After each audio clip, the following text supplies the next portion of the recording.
Howdy, howdy. I do believe I am live. So, definitely an interesting night last night.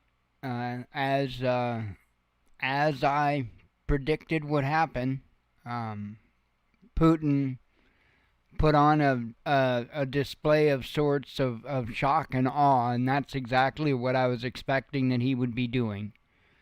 Um, so I'm gonna try to go 2 for 2 here and say that if I think Putin has officially enacted the FAFO doctrine, and so as a result of such, I have a feeling that if Ukraine launches more Western-made long-range missiles into Russian territory, I think that Russia's going to reach out and touch someone. I don't know where. It could be American troops somewhere in, say, Syria or anywhere. He was clear with what he did say in his statement. I do have that. Before we get started, I'm sure most of you have probably already seen it. Hang on. I forgot to start up my tablet and get it ready. I'm sure that most people have probably already seen the video from the strikes. I am going to show them here. I'm waiting until my tablet loads up. And while I'm doing that, I'm plugging in my pod systems, my e-cigs. My PUDs.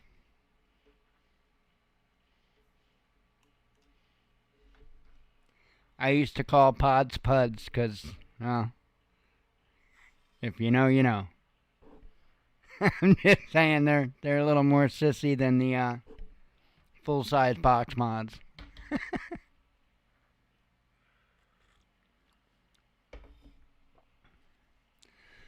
Okay. Get stream control open. It just makes it much easier to switch screens with my I keep wanting to call it a laptop. My tablet. Makes it so much easier. So anyway, like I said, I've got 2 different videos of the strikes. They're probably videos that you've already seen. But nonetheless, I'm going to show them here as well. The word that Joseph Niemeyer used when he saw it was nightmarish. And I do believe that is absolutely the best word to describe this. I'm still, for whatever reason, trying to... Here we go. My tablet's a bit slow. It matches my personality, so... Okay, so let me switch on over. And this is kind of a further back view.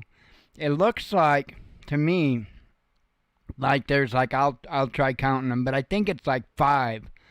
Like 5 of them at a time that come down. And there's, multiple waves of these coming down. Here's the first video.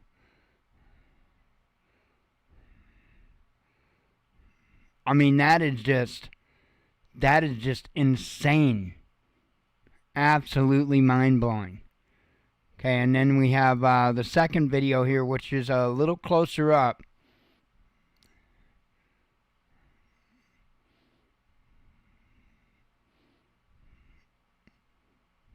And that one, you can get a real good idea of how many there were. I believe there's 5 of them.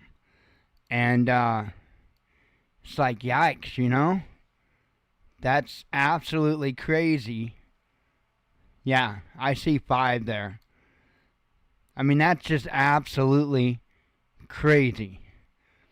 And here's the thing. So, I know those that feel a little bit OCD-ish, the title of the show might be bothering them. because it was not a quote-unquote ICBM, an intercontinental ballistic missile. It was an IRBM, which is an intermediate range ballistic missile. So just to correct on that, it really doesn't. When it was starting to come out from U.S. media, kind of like they were scoffing, like, ICBM, because it was intermediate range, not intercontinental. They made it sound like that was something that was supposed to be the game-changing argument about what it is that we're seeing here. This is, I'm going to use that word again, nightmarish, because there is not a missile defense system on this planet that can fight that. That's like lightning striking. That is just insane. And again, this was a new missile system that Russia was testing out.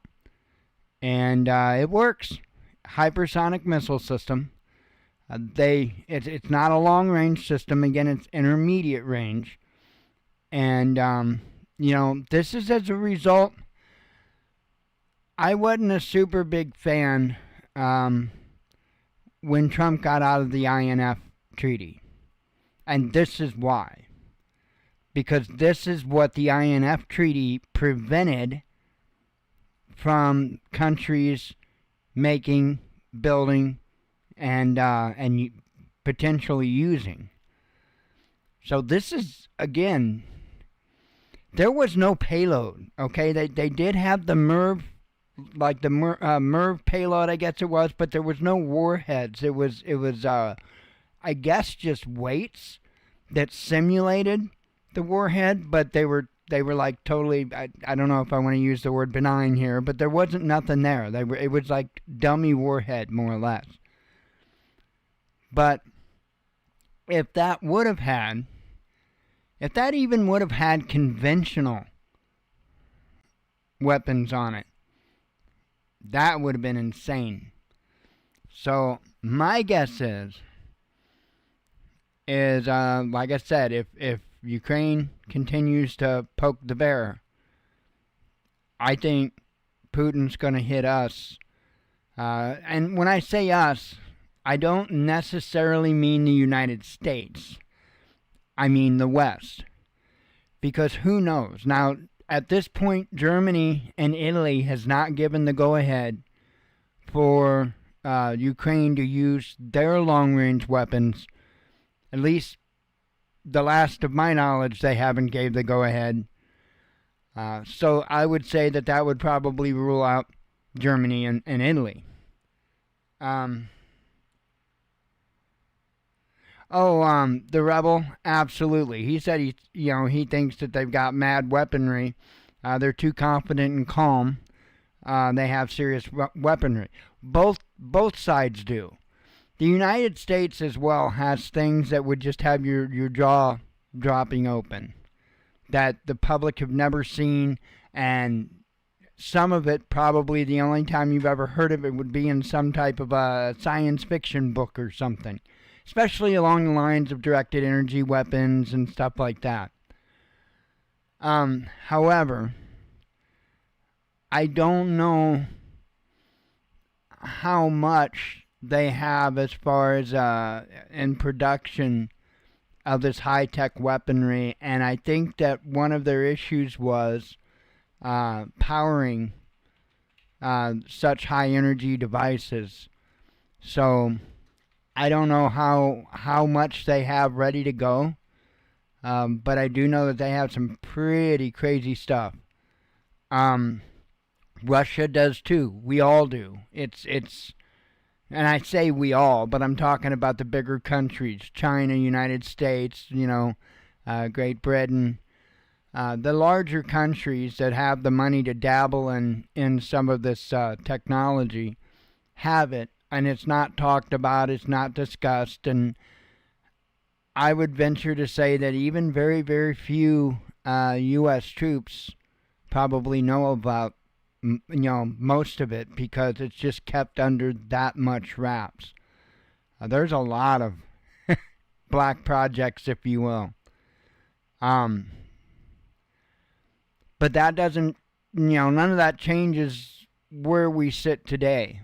And like you said, the demeanor of Russia behind this is just completely calm. And I would expect no less, to be honest.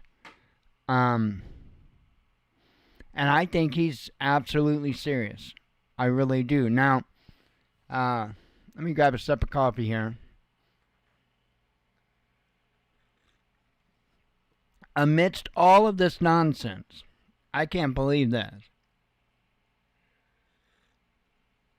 Zelensky is telling the United States that now we need to give him Tomahawk missiles. Hey, Joseph, what's up, brother?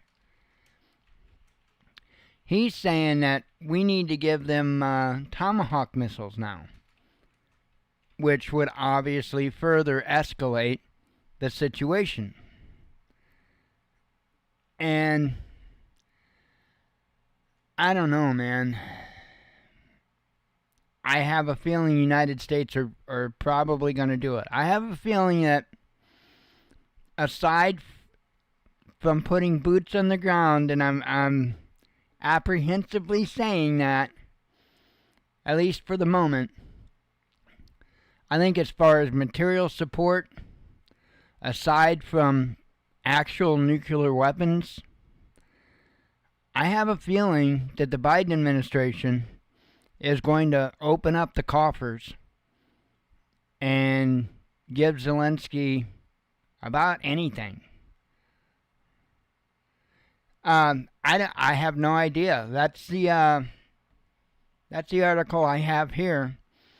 It says Ukrainian officials are reportedly planning to demand that Washington send Tomahawk missiles to Kiev and allow their use against targets deep inside Russia before President Joe Biden's term is up, a Ukrainian lawmakers told Politico.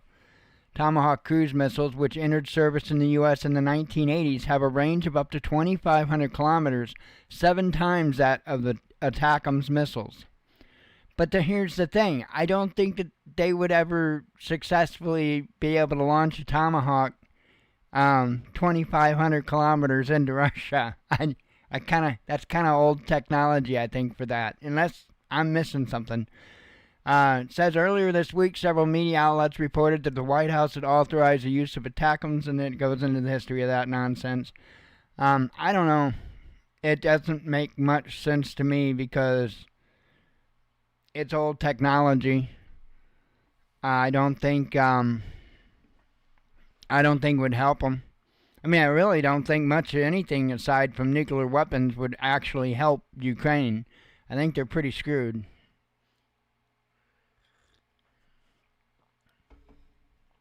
So, the other obvious consideration in all of this is, it's possible that there is dialogue between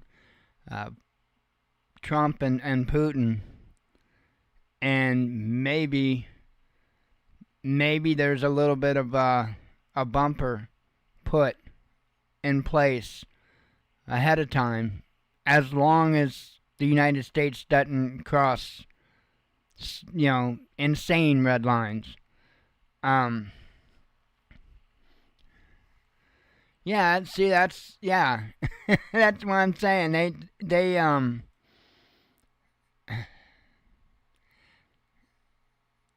I don't see any way. I'm trying to think how we could help them without directly getting into the conflict to be able to overtake Russia. And aside from, like I said, nuclear weapons, I don't see anything. I think that even if we trained them on our best aircraft and our best armor, and I still don't think Ukraine could do it. I don't understand the point of what the hell we're doing, to be honest.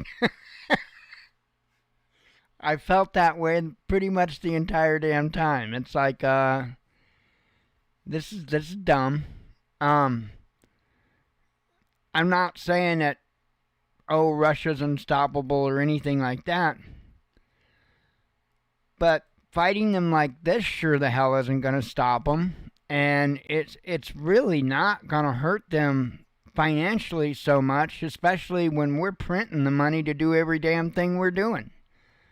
So here they're mining gold and diamonds and all kinds of stuff. Yeah, I agree. I agree, Joe. They sent out a hell of a message with that launch. And I don't know if you heard, I said earlier, because I was saying, before this happened, I was saying that Putin was going to do something shock and awe. You know, I didn't know exactly how he was going to do it, but it was going to be a definite message. And sure enough, he followed through on that.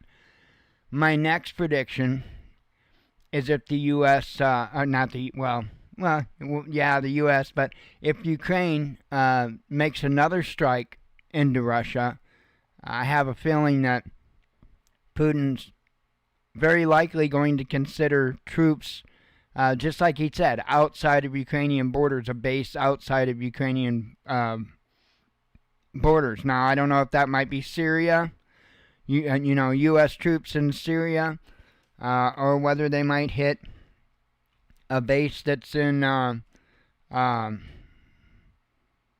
France or the UK. I was trying to think of the countries that gave them permission, but yeah, Poland would be another one.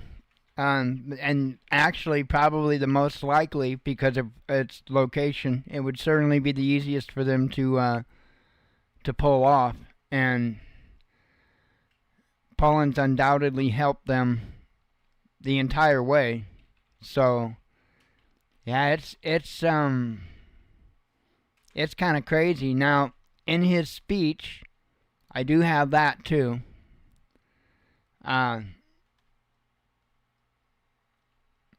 Putin, he mentioned that it is now indeed a global situation. Did I have that one? There was okay, no, I did. I closed that article because there was one that was specifically on that quote. An article specifically on that particular quote. He is calling this now global. So again, I don't think if the United States, or again, Ukraine, I think if Ukraine just didn't launch any more long range into Russia's territory, I think Russia will keep it at the same level as what it has been. But I have a feeling that if Ukraine, like even tonight, if they try to pull it again, howdy McKay, I think it's going to get crazy. Oh yeah, that would be a good target. The new U.S. NATO base in Poland. So I think that's where we're at. We're basically seeing what the United States is going to, or I keep saying the United States, although that's still accurate. Ukraine. We're sitting back, waiting for Ukraine to possibly shoot some more missiles in there, and kind of have to go from there. It's crazy. Hang on, I have to deal with.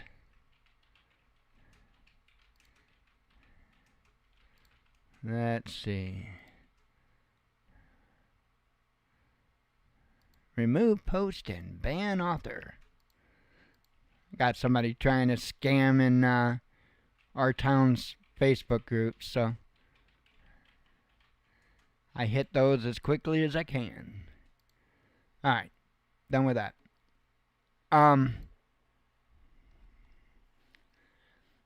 All we can do is sit by and watch, essentially.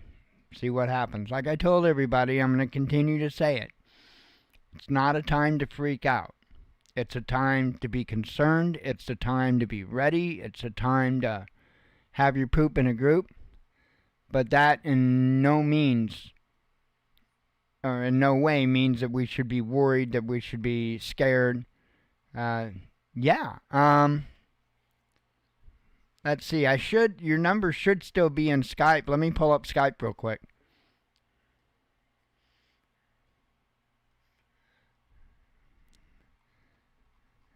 I'm working on finding it.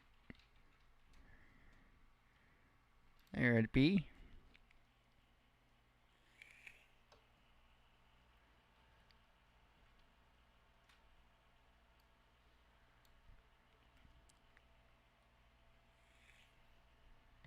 Oh. Hang on.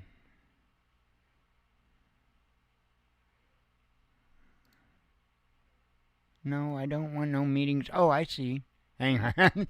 I guess they changed Skype. They added something to it. So let me check my settings real quick to see what the microphones are going to be.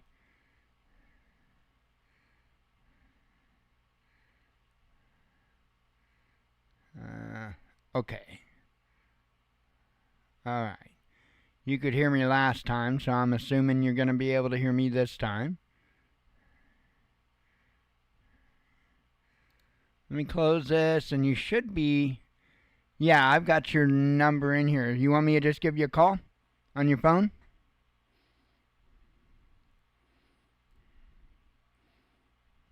I wanted to make sure before I press dial. Okay, right on.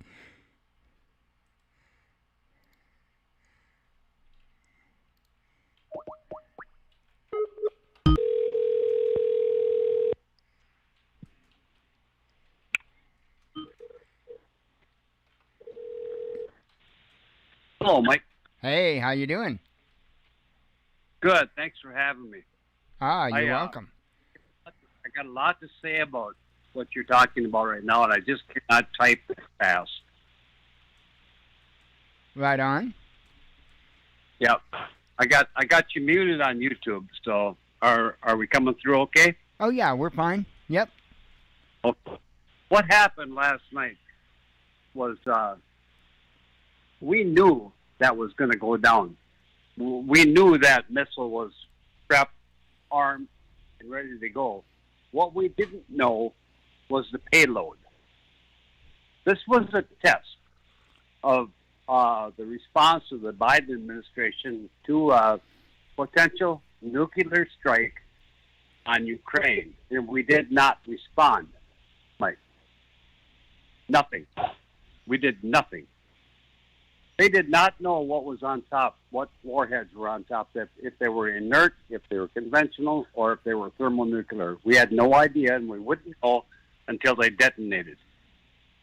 And we did nothing. I don't understand this, man. Yes, they were. They were training warheads. They were weighted simulators to balance out the missiles, so its guidance took place. Is that Jim McKay's 6-man 1? Yeah, you're correct, 100%. They were training warheads, but we did not know that when they were launched. There's no way to detect that. Yeah. What could we have done other than attack them? Well, we could have warned, but we had the intelligence. They could have sent out an alert, especially to Europe. Hey, there's a missile inbound. It might have nukes on it. Take fucking shelter. But nothing happened. Nobody did anything. They were just going to let it fly. What happens happens. That is interesting. Yeah, it's very interesting. Did they tell us that? Jim McKay, what's your first name? Is it Jim JJM McKay? Now I wonder. Oh, it's JJ. JJ. Okay, thanks. I didn't know that Russia had let us know that they were going, or did we just have the intelligence that it was going to be launched? I haven't saw that we were ever contacted about that. Yeah, I read where it said that we were contacted about it. That is,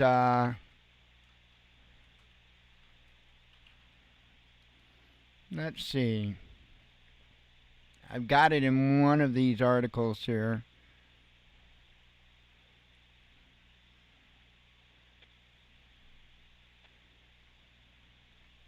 Everything I'm seeing about this whole thing is all after the fact by unnamed officials who want to be anonymous. There we go. JJ, yes, they let us know through the channel. We have set up with them since Syria was hot. Yep, that's what I was reading earlier, too. Okay. I was unaware that we had any forewarning from Russia that they were going to launch. Did they say it was just like a test shot or something, or what? Here is a statement. It says, we were aware of Russia's launch of an intermediate range ballistic missile against Ukraine. Whatever that Pierre, the press secretary, I don't know how to say her name. She said when asked about the strike later on Thursday, she also claimed that the U.S. had briefed Ukraine and our close allies and partners in recent days about the impending strike. It says Kremlin spokesman Dmitry Peskov confirmed that Moscow warned Washington in advance through a contact line designated to reduce the risk on nuclear confrontation, but only 30 minutes before the launch. Huh. So apparently Washington was telling Ukraine, in the days leading up to this, that Russia was getting ready to do something, but Russia confirmed it 30 minutes before. Did they ever say that the warheads were inert? That's what I'm trying to find out, and I just don't understand. Why there wasn't a warning sent out? It doesn't here, but I would imagine. I would imagine that was part of that conversation 30 minutes ahead. That way we wouldn't launch nukes, because that would be a really big screw up, as if they did that with inert weapons and we actually launched nukes. I don't think anybody wants that. No, God, no, we don't want that. Yeah, JJ, somebody knew that those were training or inert, whatever you want to call warheads. But that your headline, Mike, on this of Nightmarish, those videos scared the living daylights out of man. I mean, could you imagine had those each had 100 kiloton warhead on them? Oh man, and 5 of them. I think they would probably aim, sets of 5 different locations. I could imagine that would be absolutely insane. I know. And out of those, there was a lot of streaks of light coming out of the sky. Yeah, there was like 3 or 4 volleys of 5 each time. Yeah, and so but how many of those do you think were probably decoys? 20 or 80% decoys, maybe, and 20% that could have been actual live warheads in a real world situation if they're going to do that. I have no idea how they would do that. And I know from what I was reading on other missile systems earlier, they have different sizes of warheads that they can put in the MIRV systems. So they can, Yep. They can go small or they can go big with fewer, so they can change it up kind of however they need. Oh, yeah. JJ, you're right. Our our Trident 2 missiles or Trident 3s have 14 reentry vehicles, which is a pretty substantial amount. Yeah, that's what I was trying to think of. The Trident. The Trident is what replaced the Tomahawk, isn't it? No, the Trident is a standalone missile that's launched. The Tomahawk is a cruise missile. The Trident is a sea-launched ballistic missile. Oh, okay. Yeah, they're. We don't have any conventionally tipped Trident. They are all nuclear, and they're all submarine launched. Oh, okay. SLB. Yep. Didn't something replace the Tomahawk, though? Pardon? Didn't something replace the Tomahawk? Probably. The Tomahawk has been around since Gulf War I, right? Desert Storm. Yeah. Goes back to the 80s, I believe. Yeah, that was in 91. Well, that's when I think the first time we used them was 91 during Desert Storm. Yep. But I don't know. I'm sure they have been replaced. I mean, look at the Patriot system, which is the ground. Well, Patriot is not a surface-to-surface missiles to surface-to-air, but it's they're from the same generation. We used the Patriot for the first time during Desert Storm when we had them placed in Riyadh, and they took down all those Scud missiles that Saddam launched that direction.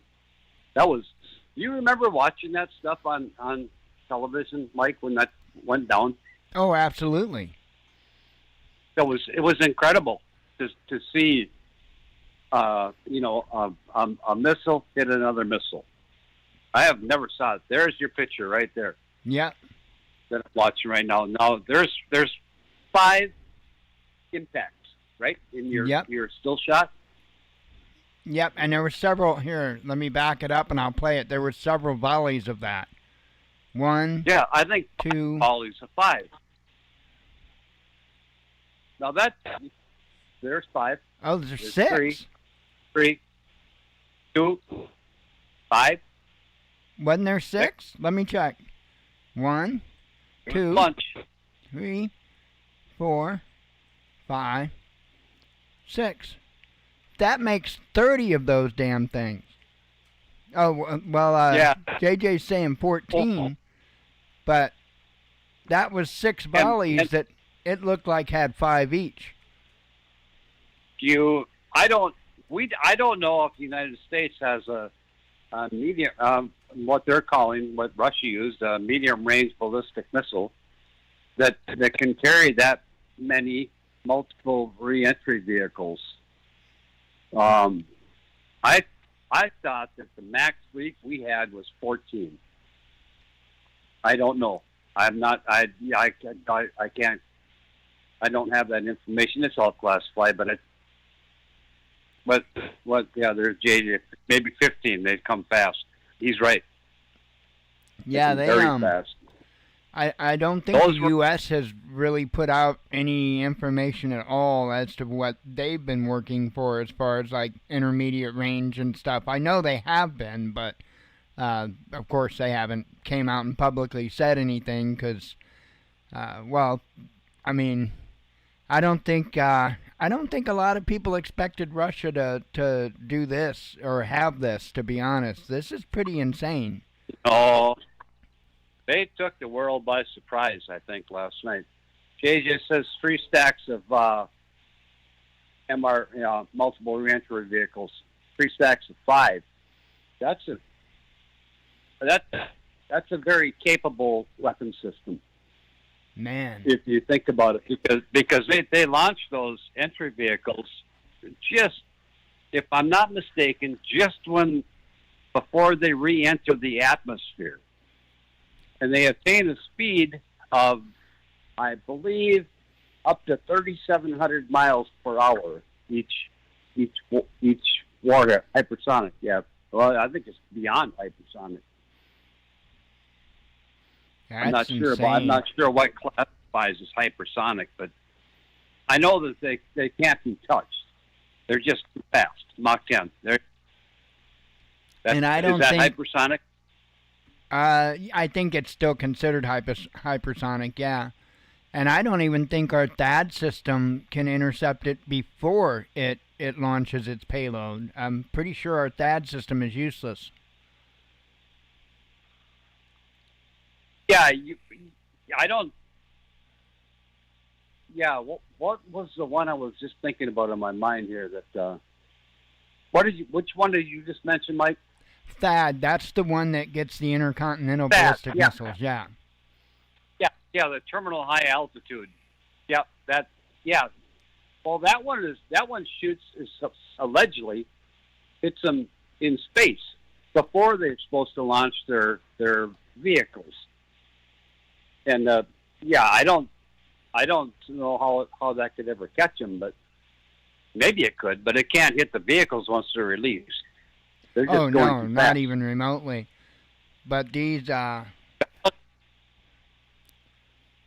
What came down last night there looked like what I envisioned what the rods of God would look like if they were actually titanium.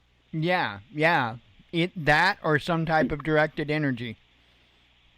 Yeah, they were so fast. I mean, Yep. it lit up the atmosphere when it came through. I mean, what does that? What can possibly ever do that? Oh, that's right. JJ reminded, yeah, these don't go up into space. These like this system that they use, they don't actually go into space. You mean the missile, the medium range? Right. Yeah, It supposedly doesn't go to space. They're subspace. And it's probably one of those missile systems that they can change the course of it while it's en route. So in other words, it's really hard, yeah, to shoot them down. Yeah, that's when you yeah, you're right about that. Unless they shoot it straight up in the air, KJ, like how North Korea tests theirs. Their last one went 7,300 kilometers straight up and flew for what was it, 40 some odd minutes? I think so. That's a global strike. Yep. That's a global strike right there. And that was the point they were making. Yes, it was. They sent high enough and flew long enough that it could have hit anywhere on the globe, wherever they aimed it.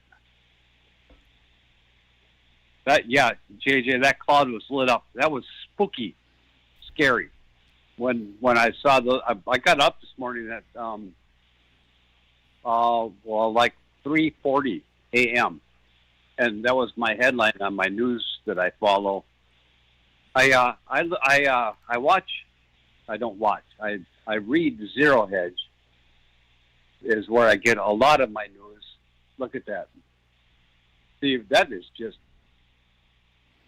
Yeah, that's insane. Speed going through the clouds. How in the world? And it looks like they were accurate. From what I understand, by the way, they were dummy warheads, just weight added to simulate the weight of a warhead, and they hit their target and destroyed it just with the weight. That's pretty cool. Yeah, I mean, I'm not kissing Putin's ass or anything right now, but he just pulled something out of his ass that woke the world right up. So I think we should be paying attention. Oh, I do too. I think that if we don't get the hint now, I really do think he's gonna put a hurting on them. On Ukraine, or like you mentioned, Poland. Yeah, Poland would be. I mean, in all reality, they could. They just showed that that particular weapon system just can't be stopped. Because I don't know why did we just let it fall to the ground so we can gain intelligence on ballistics or speed or something like that. I don't know. I can't make any sense out of this. Oh yeah, it does. That doesn't make sense. I've got I don't know if this is a picture of the damage from that system. I'm assuming that it is. It says it shows a site of a Russian missile strike in Dnipro, Ukraine on November 21st. Oh, there was a whole bunch of stuff shot. There was a Kazingo hypersonic missile fire from a MiG-31, and I gotta say, oh, that's right. They launched Kinzhals and stuff too. Yeah, Kazingo, and I could have sworn there was like 6 or 8 cruise missiles that they launched as well during the same attack towards the same area. Now, I don't know if all that was, just a psyop to engage air defense systems or something like that. I just don't know. Hey, Mike, you remember when when my horse got loose, a month ago? Oh, yeah. That was, yeah. Right when I got him back, I was sitting here in my chair in front of my screen like we're doing right now, and I had some shit in my teeth. I don't know what I was doing, maybe eating something. So I got out a piece of dental floss, and I started trying to clean. And I got terrible teeth, like terrible. I mean, that's one bad trait in my family. Anyway, I grabbed a hold of a piece of floss, and I was pulling it down on my tooth, and I pulled out a filling that was put in 1980. Oh, damn. And now I can't talk. So it's like, God damn it, I'm going to have to go and try to get my teeth fixed. I hate dentists. So I about got none left, so. Fun, that's why. Well, I that's why I talk funny, because I've got like 1.5 teeth, so. Yeah, it's kind of strange, and I feel your pain, man, because this is not fun having that kind of shit. And I got terrible. Yeah, I inherited my mom's teeth. Yep, so did I. She died with a gaping mouth. Yeah, I think my mom finally got dentures and stuff, but I'm just kind of out of luck. Yeah, I don't know. If I wasn't so afraid of going to the dentist, I'd already have dentures. But I don't know if I can handle that shit or not. I'm not yet. I'm going to hang on until I can handle it anymore. So, but it's going to have to happen pretty soon. Oh, I hear you. I don't. Yeah, JJ, been there, done that. Yeah, no. I think we've all been in that freaking boat at some point or another. Oh well. Yeah, I think it was crazy. So, what do you suppose? Do you think that Biden? Okay, so first of all, Biden ain't pulling the strings on this shit. I think we all know that, right? Oh yeah. I think everybody understands that. Yeah, I mean, so whoever it is that's running the show, are they going to take a step back? Do you think after that? That was a very serious show of force last night. Now, like again, I'm not kissing Putin's ass by any way, shape, or form, but that was something that I don't know how we can defend against. And they've shown that they have the capability to, take out London, take out Paris, take out Stockholm, take out whoever, Berlin. No problem. I mean, how do you defend against something like that? So are we going to step back and acknowledge the fact that, okay, well, we're going to have to maybe take a look at Russia's terms and maybe give up a little bit more real estate in Ukraine? Now that question, I think, has two different layers. And the reason why I say that is because the language coming out of Washington, the White House, let me correct that, the language coming out of the White House is that we won't be deterred. that basically it's, we're not scared. Okay? Now that's what Washington, again, that's what the White House is saying. The Pentagon now, I think it's a little bit more apprehensive with what their approach is. So, are we at a point in time to where the Pentagon might push back against the White House? I don't think so. I really don't. And the reason why I say that is because this chick here, the Singh chick, she's the deputy Pentagon press secretary. She had said that so this was a new type of lethal capability that was employed on the battlefield. So that's certainly a concern to us. And I don't have an assessment of its impacts right now, but it's something that, of course, we're concerned by. But she says, but again, Ukraine has withstood countless attacks from Russia, including missiles with significantly larger warheads than this weapon. This weapon really didn't have a warhead, though. And it said, so we're going to continue to support Ukraine with what it needs. So I don't know if that's mixed messaging or, that was circle talk. Right.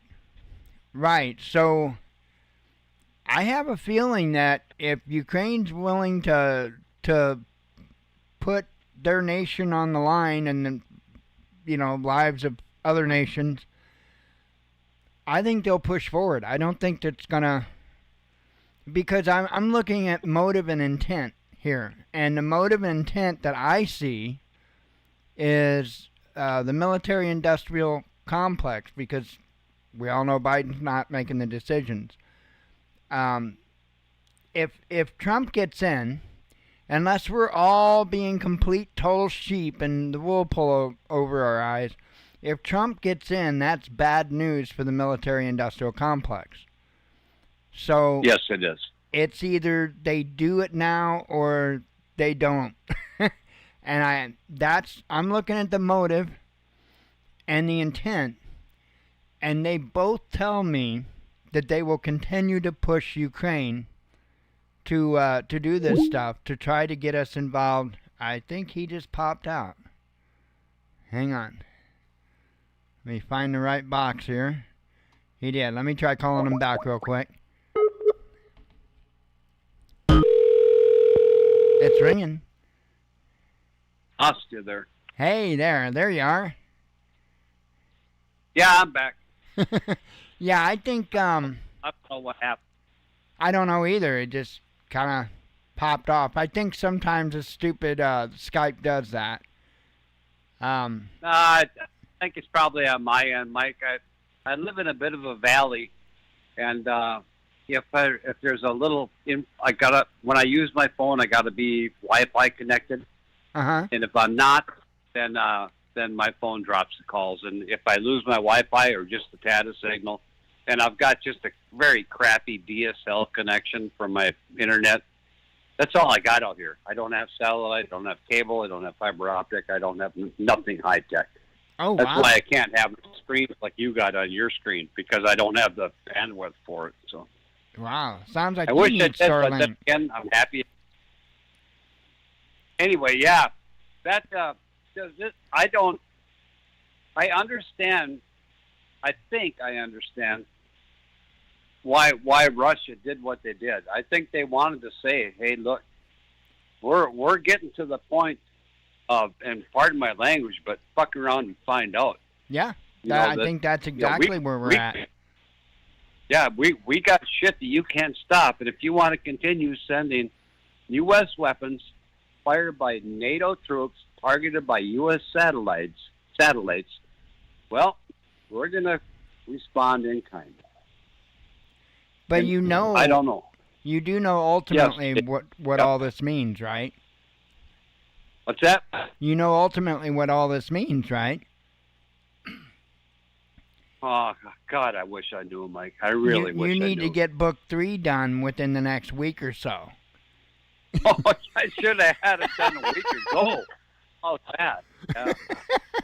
Yeah. No, I've been working on the third book in the series, but honestly, everything going wrong right now. It's like, oh man, I can't even write shit like this. I mean, and I have a vivid imagination. I think you know that. But I can't even come up with it. I can't even come up with this kinds of shit. It would make for a good book, though. It really would. Yes, it would. I mean, for an opening scenario, this is incredible. Yeah. You know what I was thinking about doing? Actually, I've got a good start. I told you all this shit. I got a very good start on the third book in the series. But you know, I left it off in a very terrible spot with 14 days. That was not a good place to leave a book to start a third one. You know, there's nobody left to kill. You know. Yeah, that good point. How the hell? Yeah, but I left the characters having to face a blizzard where, well, they're not going nowhere, and neither is anybody else because nobody can get around because there's too much damn snow on the ground. So, you know, how can I make that exciting? In writing post-apocalyptic or dystopian fiction, the most important part of a book and to keep people's interest is to have something very, very, very traumatic very soon in the book. The whole point of it is to capture the interest of the reader, and I get that because that's how I am. You know, if I'm not hooked in 5 pages, well, fuck it. You know, I'm going to probably put the book down and never pick it back up. But I don't know. So what I'm thinking about, Mike, and I'd really appreciate your input on this, is writing a prequel to the book 14 Days. Really go into details, military details about how Iran actually was able to launch a missile and hit an aircraft carrier and shit like that. I think that would be kind of fun, but that would be good. I don't really. I don't know if it would be as much because there would be no great big event. But if in the book, you know, the Iran war was already 2 weeks old, so I could use the start of that war as the event to spike interest in reading. But I got to let my dog out. I can carry my phone with me. I got a little bit of an idea.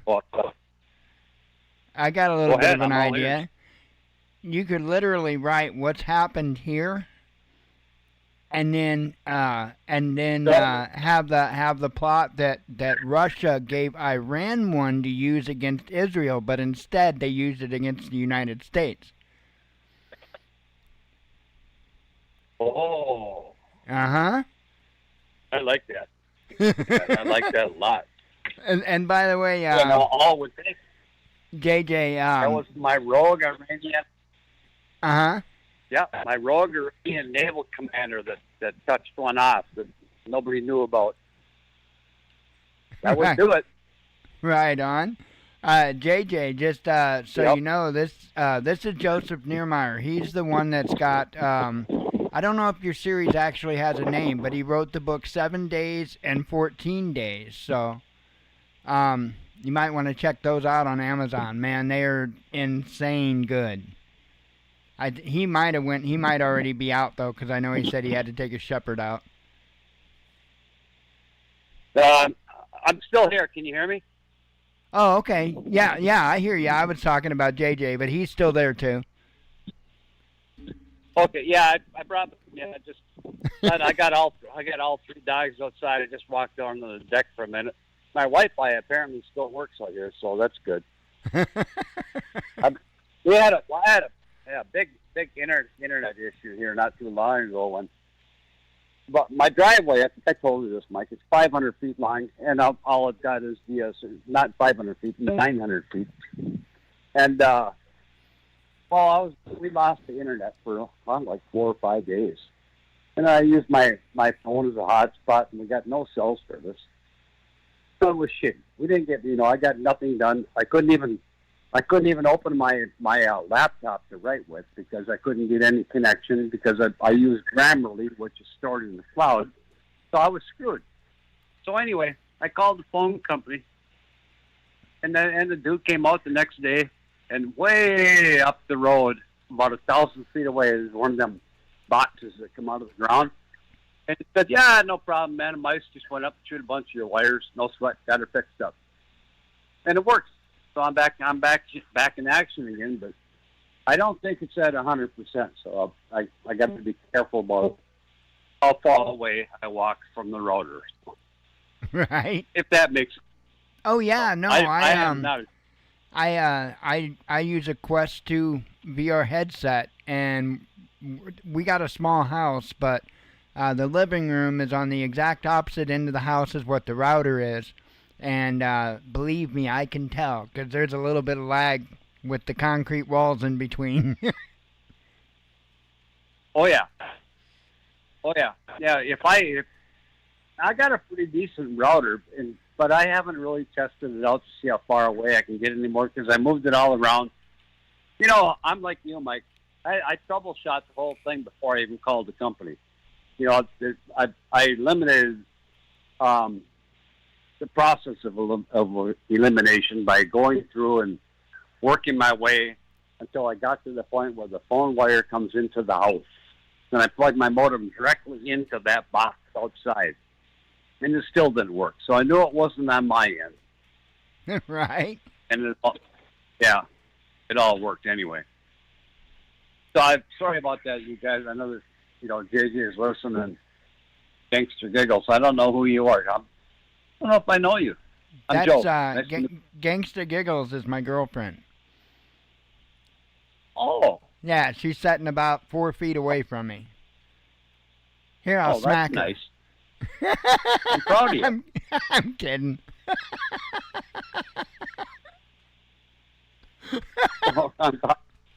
I did not know that. Well, now I know something. Right on. Yep. Yeah. I'm not.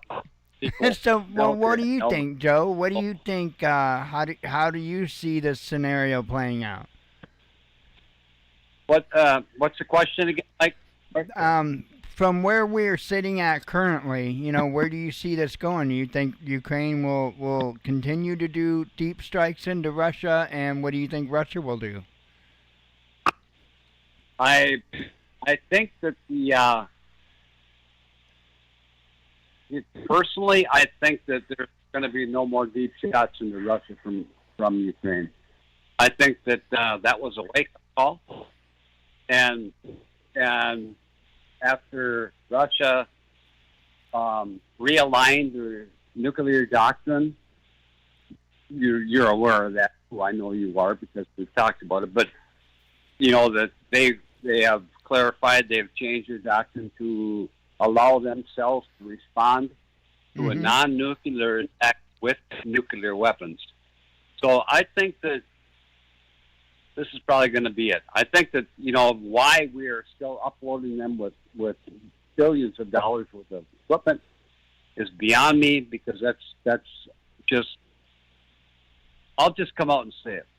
Biden wants scorched earth. They want to just get World War III on before Trump takes office so they can just stay in power for as long as they want. Sorry, man. That's what I think. Well, and I agree.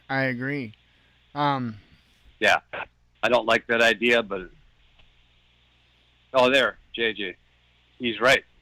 There's no adults in the room.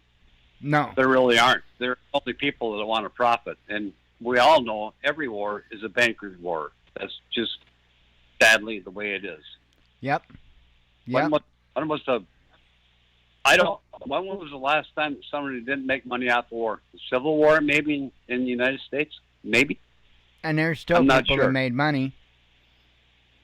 Yeah, well, yeah, yes, of course they did. Somebody made money off it. I mean, somebody had to supply all the guns. Exactly, and all the gunpowder. Yeah. I'm beyond being able to comprehend this anymore, because none of this makes any sense. I mean, this is freaking Ukraine. Obama started the goddamn thing in 2014 with the color revolution that our CIA instigated to get rid of the Russia-friendly regime that was in Ukraine and install Zelensky. Or there might have been somebody before Zelensky. I don't remember, but nonetheless, they installed a Western friendly government in Ukraine with hopes to get Ukraine into NATO and start placing armaments in Ukraine against Russia to keep Russia from expanding. Well, that violated the Minsk agreements, and that was like shit. And then Eastern Ukraine, they didn't want anything to do with being part of Ukraine after Ukraine split from Russia. They wanted to go back into the motherland, into Russia. And that's where, if you look at the lines right now in Ukraine, what is Ukraine and what Russia holds of Ukraine, that's just the people that wanted to go back to Russia. Yeah, you know, that's what I've been saying the entire time. Yeah. It's and somehow we're involved with that thing. And a lot of it, I've heard people say, well, it's because, the U.S. is funding all the biolabs and shit in there. Well, we're doing that in every freaking country on the globe, not just Ukraine. Yeah. But Ukraine is notoriously dirty. I mean, I don't know how many billions and billions are laundered through that country every year that are coming back to, who knows, lobbyists, politicians, the military industrials. I mean, so many people are making so much money off of this, and how is the quality of life in Ukraine? It's shit. I mean, those people want an end to the war. There was just on the Zero Hedge today an article that said that the people in Ukraine are just crying for a ceasefire. They can't take this shit anymore. And could you blame them? No, I couldn't. I mean, you can't walk down the damn street wondering if you're not going to get hit with some kind of warhead. I mean, what kind of life is that? I don't know. I just don't know. I feel for the people in Ukraine, but I hate their government. That's like, right. They're just out to screw people, in my opinion. And I think that there was many times this could have ended. Many times. Since, when was it, 2021? When this war started, or 2020? No, 2021. Yeah, I'm pretty sure 21. It was February of 2021, I believe, right after Biden was in office. Imagine that. Because Putin talked about this when Trump was in office, and I can't quote this word for word, but Trump told Putin that if you invade Ukraine for any other reason than to liberate the Donbass, because they wanted to go back to the homeland, the Donbass region, the eastern side of Ukraine that borders Russia. But Trump told Putin that he would send missiles through Putin's front door. Yep. And he's just fucking crazy enough to do it, Mike. Sorry about my language. No, but you're fine. You're fine. Oh, I agree totally. Yeah. So it's like, well, I don't know, but the question you asked, where do I think this is going to go? I don't think that Zelensky, well, I know Zelensky doesn't want to push any buttons, but Zelensky needs the United States and needs NATO, and he will do what he's told to do. And if that's to fire off more shit into Russia, he's going to do it no matter what. It's not going to hurt.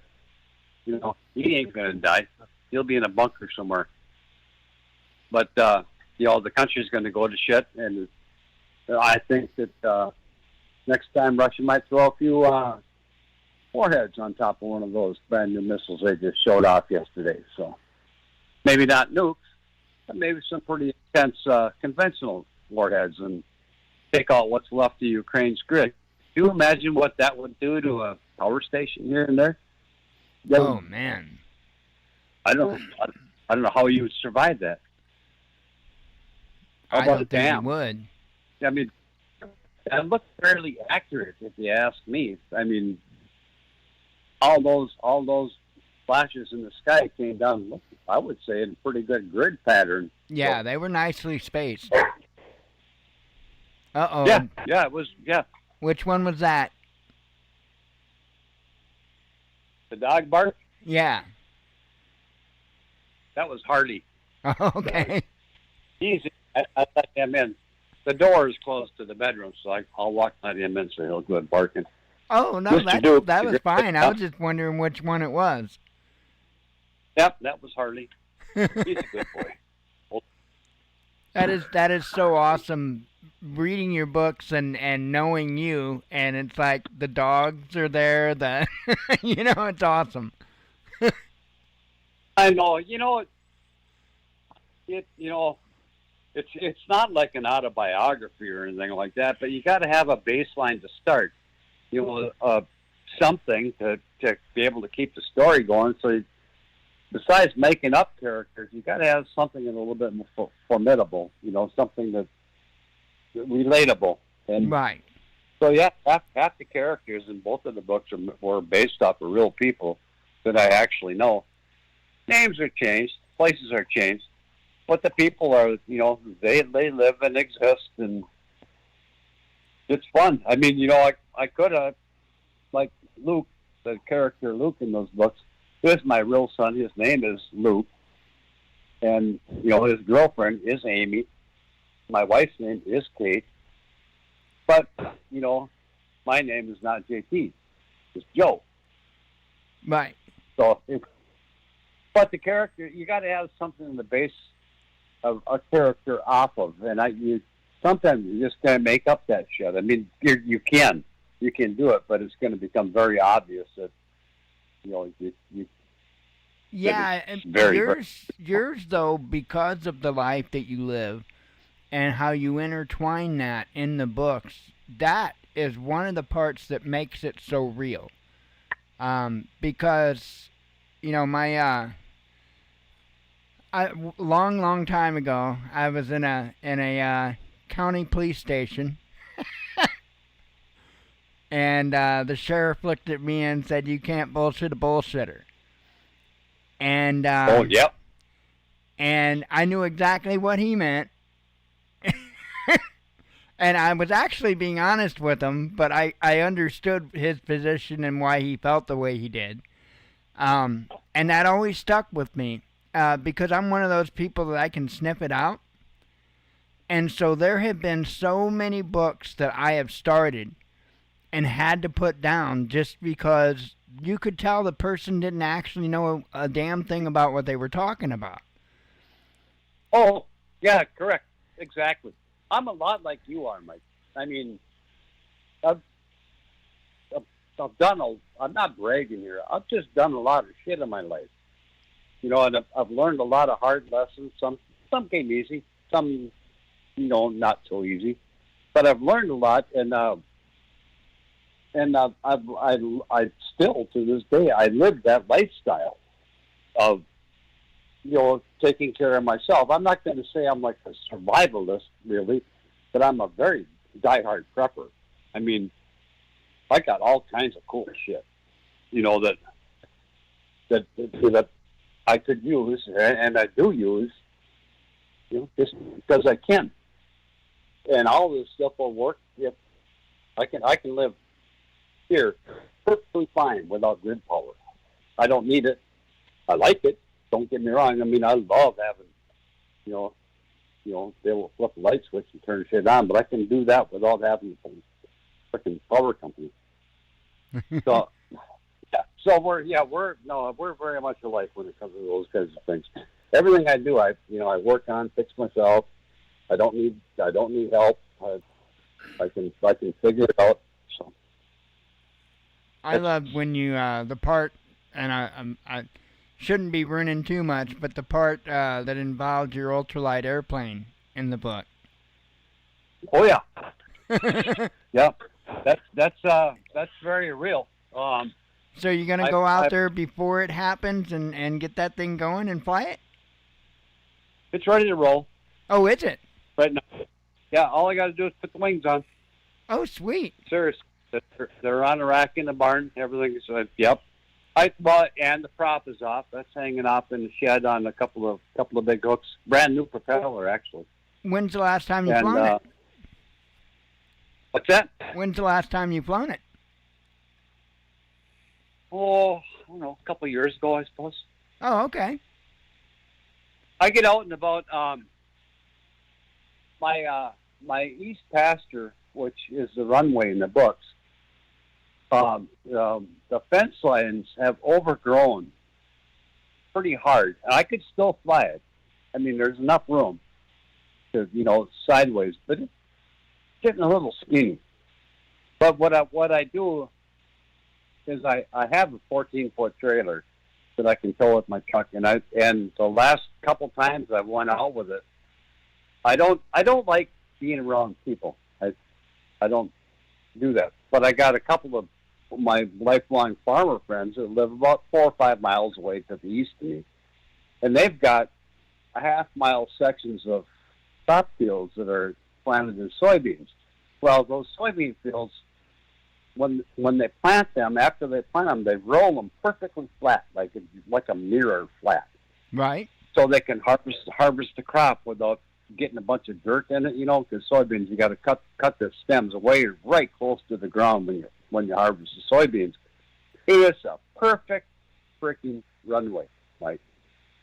So I call them up. They're friends of mine. Say, you guys mind if I bring my airplane out and do a little flying around? I get some testing. Yeah, have at it. Nobody cares. That's awesome. It's Wisconsin.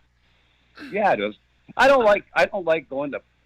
I've flown into millions of not millions, but hundreds of runways, from the local areas. But then, they need to draw attention, and I don't like attention because,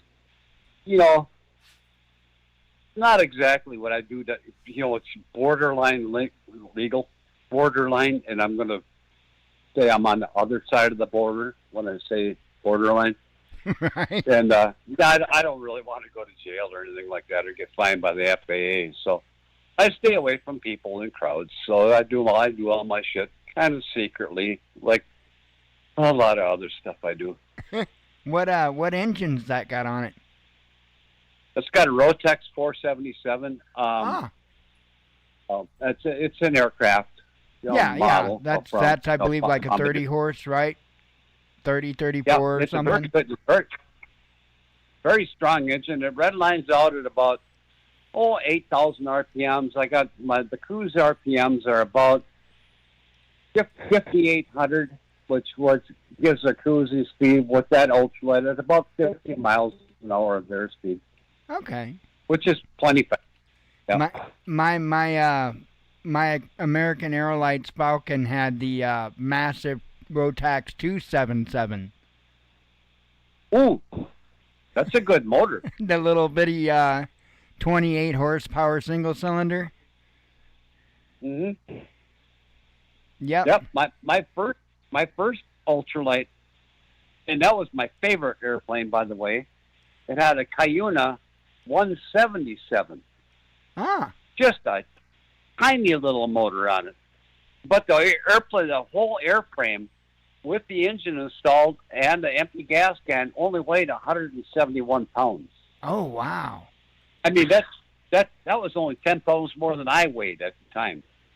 And that was the funnest airplane. Like, you know how a beach bonanza flies with a V-tail? Yeah. Yep. Yeah. Okay, so that's what this aircraft had. It was called a Hummer. It had a V-tail in the back, no ailerons, no flaps, obviously. Did you say a Hummer?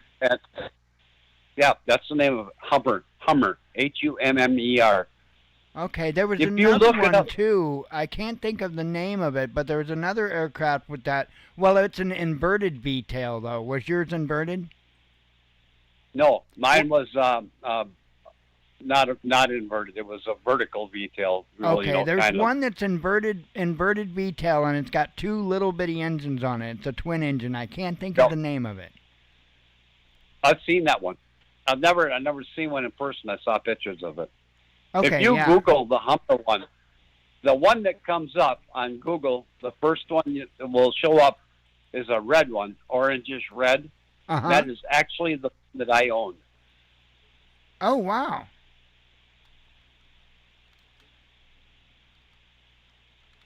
Do you see that? I'm typing it in now. Now I see a yellow one that pops up. I can't see your screen. Orange and yellow. Does it say anything about where it was located? Mine was just south of Des Moines, Iowa, when I bought it. Here's what I just... Huh? I'm talking to Pepper, the last guy. She's always the last to come in. Now she's in. We're good to go. Yeah, this is the page I just put in Hummer Ultralight.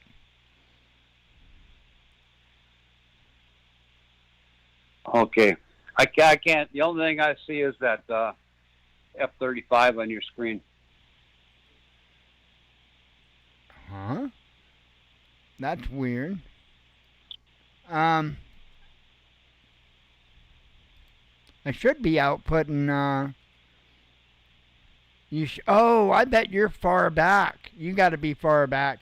At the bottom of your screen, hit live. You know, at the... Oh, wait a minute. Now I can see what you're doing. No, that's the plane, but that's not the one I had.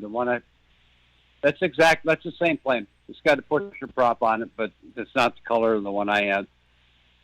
Mike, that was the most enjoyable plane with that push prop, because the thing only went, it topped out at probably 40 miles an hour maximum, because that wasn't those wings were like, they weren't stretched fabric, like you know how fabric wings on a regular airplane you put a chemical in it with a blow dryers, right? And they tighten up. Well, these aren't like that. These were like sleeves. Right, you slip like them on. sock. Yep. Just like Dacron. Yep. So the thing was really slow, and it was. Mike, you sat up in the front. You can see out there where the engine is behind the wing. And you could not hear the motor run when you're flying. It was all you heard was just wind. If you flew that thing at like 28, 29, 30 miles an hour, it was, there it is. That's the one I bought, that one in the top right. Oh, that's the one you bought? Yep. That's the one I bought. Sweet. Yep. Now, see, I would fly that no sweat, and the reason why is I'm afraid of heights. I don't like heights, and I don't either. I have to be. I've had other places. Yeah. I've got to be so certain that nothing can come off of that plane, and the wires. I like the ultralights that have the wires over anything else, because it's like several of those damn things have to break before I'm dying. Yeah. Well, and that's how this thing was all hit. See that it's got an apex on top of the wing. Right. That just kept the wings from falling to the ground. All the stress of the craft was pulled from the bottom of the wing back down to that yellow tube there. Yep, it's very similar to Quicksilver except for the tail. What's that? It's kind of the same idea, but Quicksilver. That's what I'm used to flying is Quicksilvers. Yep, that's a good airplane too. Very good airplane. Yep. In fact, they were basically the innovators when it came to ultralight flight. Quicksilver. They came out, if I'm not mistaken, were the first ultralight with a 3-axis control, if I remember right. Yep. Where they actually had ailerons and a rudder and an elevator. Yep. Yep. This one here in your photo right here. I'm sorry if we're boring you guys here, JJ and stuff like that. Airplanes are, they've been a very impactful part of my whole life. When I was 5 years old, I went for my first airplane ride. That's where I learned how to puke in a plastic or a paper bag. And it was, I've enjoyed it ever since, even the puking part. But this thing here, it flew so good, Mike, you would not believe it. I did some modifications, I got to modify shit. I added a couple of extra cables to stiffen up from the wing back to the V-tail to It was a little sloppy, and so is the one I have right now that is out parked outside. I added cables to that. It was just to stiffen up the airframe a little bit. It made a big difference, and it helped a lot as far as how it handled and how I felt when I was flying it, especially. But I don't like the one I have right now, to be honest with you, Mike. It's noisy. It's got a tractor prop on it, so the motor's in front of me, and the incredible amount of airflow into your head is your face is. I mean, you got to wear goggles. You cannot fly that thing without having your eyes covered. You know, you'll just tear up too bad from the wind flowing over you. Oh yeah, the same thing is with the Quicksilvers. Yep. Yep. This one here though, with that push prop in the back, it was the most glorious. Mike, when I bought this thing, I bought it out. This photo you see in this picture was taken at the International Union of Operating Engineers Training Center south of Des Moines, Iowa. Mm-hmm. And I bought this thing on eBay. I bought it for $1,600, and I borrowed my brother's trailer, pulled it in my old, not the truck I have now, but a '93 GMC I had. Drove down there, picked it up, took it apart, loaded it up on a trailer, I don't know where I put the wings. They were probably on the trailer, I'd imagine. Anyway, I had a hell of a load. And towed it all home. And I put that thing all together, and I made a runway. On the east side of the house I lived in, I don't know, it's like 20 miles away from where I am now. And I took that thing off into the air, and I swear to God, Mike, I'm sure you heard me scream from St. Louis when that thing came off the ground. And it took me 3 approaches to go slow enough to land. I had to go around 3 different times I could not get the damn thing to quit flying, to get down to the ground. It just kept wanting to keep flying. Yep. And it was a very strange. I only crashed that one once. And it wasn't even a catastrophic crash. I was, like I say, it didn't handle all that well. My runway ran east-west, and it paralleled a high-tension power cable to the south, and there was a wood line to the north. So I had to be kind of careful. So I was coming in one time, and I loved doing touch and goes. So I came in, did a touch and go, gave it throttle, but I landed just a little bit long, and I didn't have the power to be able to climb out straight out without hitting the tree line off the end of the runway. I couldn't bank right, climb over the power lines, and I couldn't bank left and climb over the trees. But there was a little bit more room to the left, so I did a 90-270, and I was going to come in and try to land. Well, I had to really, really bank hard to try to get that 270, and my right wingtip hit the grass on the ground, tall grass, like 3 feet tall, and it spun that plane into I suppose a 360-degree circle on the ground, and it just flopped down. It landed on the ground just like that. Well, the motor's running, and I'm not shook up. I'm not hurt or I'm not injured, and the plane didn't look all fucked up. So I just, gave it half throttle and pushed it out of the grass. Dodged a bunch of grass and stuff like that was flying out the prop. Pushed it out to the end of the runway. Hopped. I didn't even look at it. Kicked the tires, looked at it, got back in the thing, and hit the gas and took back off again. Otherwise, I probably never would have flown again in my life after that. But thank goodness I did. And it wasn't even hardly wrecked. There was a couple of sheared bolts on the landing gear, but it was nothing. So. Well, the first time I went up was actually in a glider. And oh, really? Yeah, I went up in an old, I think they were called a Schweitzer or something. It was a super old damn thing, and that was part of the scariness of it. And then I think what really creeped me out, because it didn't go well.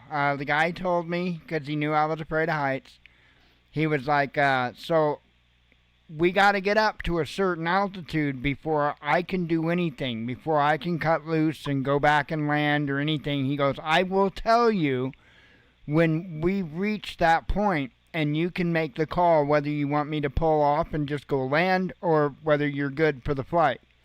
And I chickened out when we got to the very first moment he could pull and return to the airfield. I was like, I got to go back. I couldn't even look outside. However, when he started to come in for the landing, for whatever reason, it's just my mind, I could not look.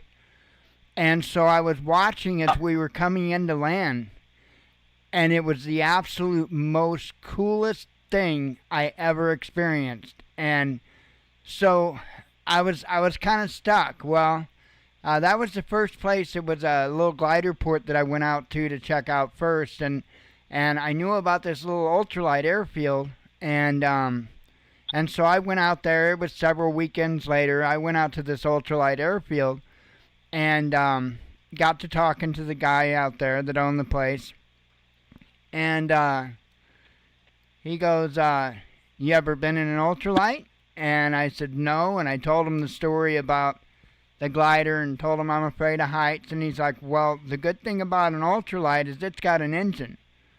So anytime you want to go home, you just go home. And he goes, you want to go for a ride? And I'm like, yeah, sure. Well, I've got this is a picture. I put it up on the screen now. That is the very first airplane that I have flown, and it was a CGS Hawk, an SLA special lights, or SLSA, special light sport aircraft. It was the first SLSA that was built by CGS Hawk, and oh man, I can't see your picture yet. It'll show up here, I'm sure, pretty quick. And that thing, I'll tell you what, that thing was so incredible. We got in it, and he took off, and we got up to, I think it was like I don't know, I think he went to 500-600 feet AGL first, and he's like, how you doing? And I was amazingly calm. I think that the thing that creeped me out the most about the glider is there was no engine. And I think that's what creeped me out the most. So this thing I didn't have near the problem with. So he went ahead and climbed up to about 1,000 feet AGL, and then he goes, you want to fly? He goes, you want to fly? And I'm like, what? I'm like, yeah, I want to fly. Well, he knew that I had all kinds of time in Microsoft Flight Simulator, but I've never had time behind the actual stick of an aircraft. And he was curious to see how the flight simulator would translate to actual skill. And I was the first person ever to coordinate a turn the first time correctly that he's ever seen. He's like, huh? The flight simulators are incredibly accurate, Mike. I mean, even the old ones. I got my license to fly in 1982. I got my license in a Beechcraft skipper, but I've flown, Cessna 150s, 152s, 172s, and Beechcraft Sundowners. A little bit of time in a Duchess, which is a twin engine, normally aspirated, not a turbo or anything like that. But it was a fun plane. But a lot of the learning how to fly took place on the ground in the simulator, even back then. It was very important. So do not discount the quality of simulator time, man. It is very valuable. Yeah, I love it. I absolutely love the simulator. And with being in VR with it now, it is just absolutely amazing. But oh God, I couldn't imagine. Oh yeah, thanks, JJ. I'm glad I wasn't hurt either. One of these days, I'll tell you guys about the helicopter then, but that'll be another day, okay? That was a fun project, Mike. You would have loved it. I still got the motor. I still got the rotor blades, except they're, kind of destroyed. But now, it's was a it long a story, helicopter but or a gyrocopter? no helicopter. Oh, okay. Yeah, it was a lot of fun while it lasted. I'll just say that. Yeah. I'll give you a quick synopsis how it ended. I won't go through the whole process because it's a long story. But when I got the blades tracking perfectly and all those kinds of shit, which is a lot of fun. It's a fun process to do. I had myself tethered in four places with 18 inches of rope, and on 4 spots in the ground, with good secure stakes. And I was in a hover.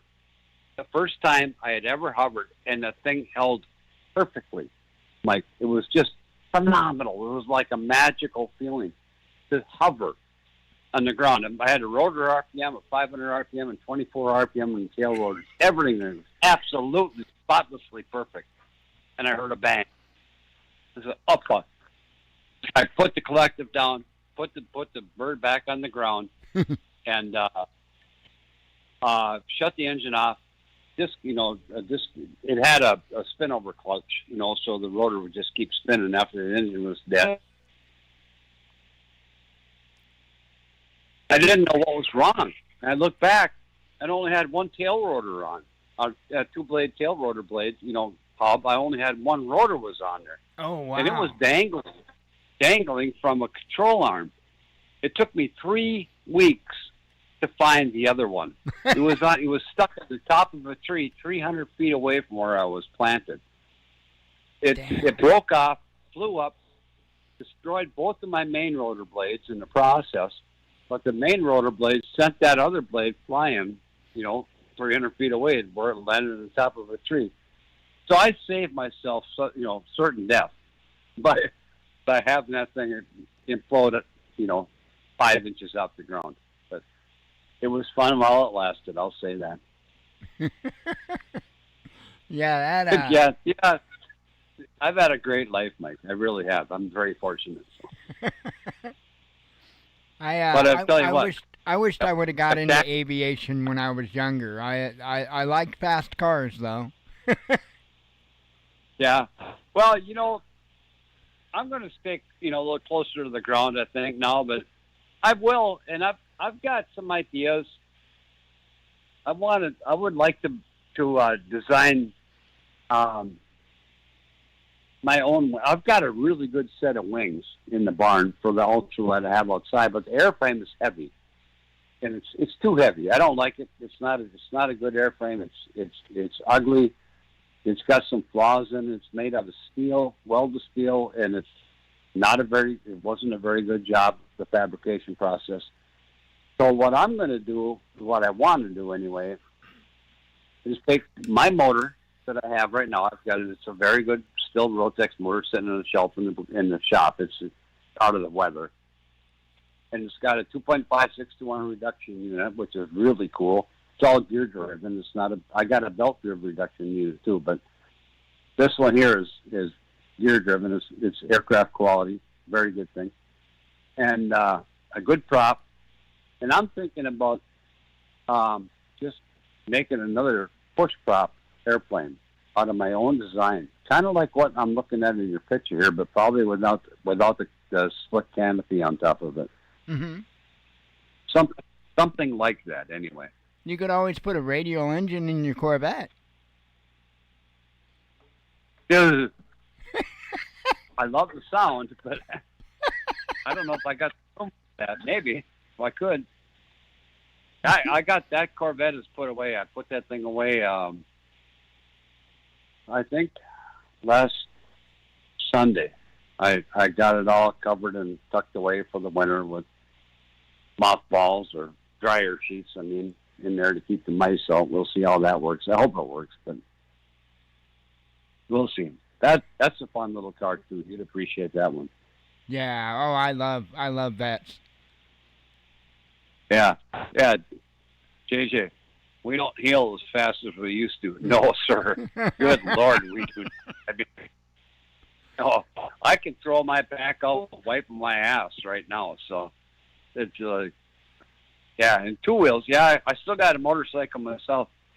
I sold my Harley Davidson. I had a or not a Sportster, excuse me, a lowrider. I sold that to my son, I don't know, 4 years ago. And just to keep it in the family. And he loves it. He rides it. I did not ride it near enough because I'm old. I'm 67, skinny as fuck. After COVID, especially, I lost like shit, I don't know. I was healthy at 165 when I was 159 when I started to get better from being sick from that shit. So I lost a lot of weight.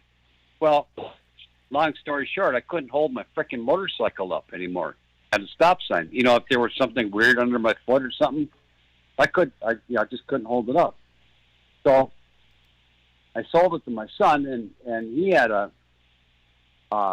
actually, I bought the damn thing for him. It was a 650 Honda Nighthawk. Well, so I just took that as part of trade, kind of on the sell deal for the Harley Davidson. And I ride that thing around. That thing weighs half as much as the Harley, and I don't know, still a motorcycle, so good enough for me. Oh, I hear you. That's it. Oh, a Husky. I heard about those. Are those decent motorcycles, Husqvarnas? There's somebody else I know that had one of those. It was there was a single cylinder for engines, right? Yep. Yeah, those are expensive little bastards. I know that for a fact. Didn't Husqvarna make it was was it called a wheel horse or something like that? Screamer. Yep, the Screamer. Yeah, the motor screamed. Husky, I'm not sure what their models were. Screamer. I had a girlfriend like that once.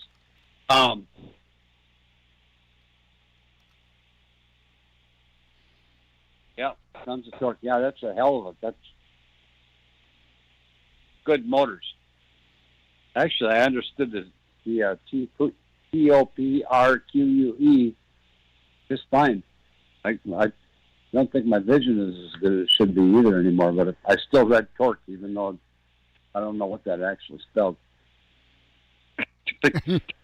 I was trying to find what we used to have. I guess it wasn't from Husqvarna, but this thing was weird. It was it had all kinds of attachments that connected to it, and it had two big wheels on it that drove it, and it kind of just had these long handlebars that you held on to. It was interesting. Was it that thing you just rode behind?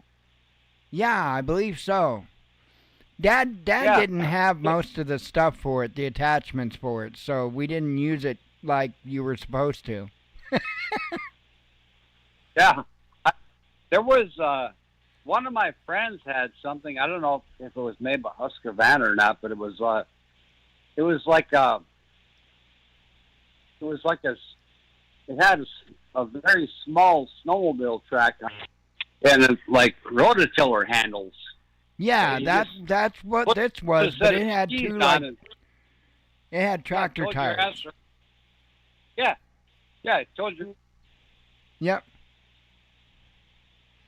Yep, I remember Dad wound up using the engine. He made a big table saw with the motor from that thing. Well, that is cool. Yeah, that was for cutting firewood. Yeah, hell of a table saw. Yeah, it was. Yeah, a wood riding and hill climbing bike. Yeah, I'm sure it probably is. That two-stroke had a lot of power. One of my good friends had a Kawasaki. Is it called motocross? The completely off-road motorcycle. They're not designed. I believe so. For road use. I can't remember what those things are called anymore. Anyway, it was the funnest freaking motorcycle. And we just, we rode it in the ditches and jumped driveways and stuff and rode wheelies. Geez, that was a fun motorcycle. I had a, I think it was a 175 two-stroke on it that just snapped you than hell. When you twist the throttle, you better be hanging on. They were a lot of fun. I think it had like a 4 or 5 speed, I think is all it had for a transmission, but it was enough. I think probably ran about 9,000 RPM most of the time. Contra Enduro Motocross. Yeah, I don't know which one, JJ, it was. It had the great big, really deep lug tires on it. You couldn't drive it on the road. You could, but it didn't have headlights. It didn't have any lights or shit like that on it. So it was completely designed for not being on the road. That might be motor. I don't know what the hell it's called anymore. Anyway, any news about anything on Russia? It's almost time for them to start launching shit if things are going to go down. Yeah, that's what I was kind of looking around for. I haven't seen anything coming out. The only thing that RT had said since earlier is Biden's like, well, it's obviously an opinion piece. Biden is like a suicide bomber at this point, says an ex-CIA analyst. Oh, yeah. I don't know. I don't know where we're at. I just know that we're really, really, really too close for my comfort to, a global thermonuclear war that all it takes is to pop the first one off, and that's it. It's basically over. I don't think it's going to stop there. So, and whether it's going to be, if one does launch, it's going to be Russia that launches it, and it's going to be because they were severely provoked to do so. So I don't. God, I hope it doesn't happen, but I don't see how they get out of this without either giving up every gains they've had so far or going nuclear. One of those two. You're right, JD. We all lose. There's no, we all lose on that. And the scary part, very scary part is that I know that we're all tired of hearing about scorched earth, the process of rolling over the ashes just to remain in power. But I don't think it's that far-fetched, really. If you think about how this administration, since they took place, it's clear that Biden isn't in charge. It's clear that Harris isn't in charge. Whoever runs the place has a pretty good amount of power, so most likely, Obama, Soros, Paul Schwab, who is actually pulling the strings right now that can push the red button and get this game on rolling. It's way over our heads. It's way over our government's head, our official governments, anyway. I would just check in Reuters and AP, just seeing what they were running with, and it's like there's no war going on. Their main pages are pretty much completely benign. I'm trying to get Windows switched over. I'm going to close out a bunch of windows here in a second.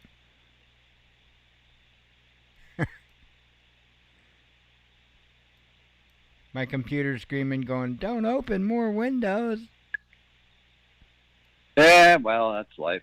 Well, it's the ads is what does it. The stupid ads on the websites. Pain in the butt. They slow you down? Yeah, they'll jam up a browser really bad, especially when you got a bunch of windows open. I've only got one actual computer. It's a brand new laptop I bought, and it's used exclusively for writing. I only got Microsoft Word on it, and Grammarly. I use Grammarly, to help with my pronunciation and shit like that. Not pronunciation, but the hell's that called? Grammar. Yeah, that's what it's called, grammar. Because I suck, Mike, at those kinds of things. Seriously, I don't. I've never taken a writing course in my entire life, ever. So yeah, I use Grammarly as well. Yeah. Well, there it is, right there. What do you got? That's Reuters, and there's nothing. No.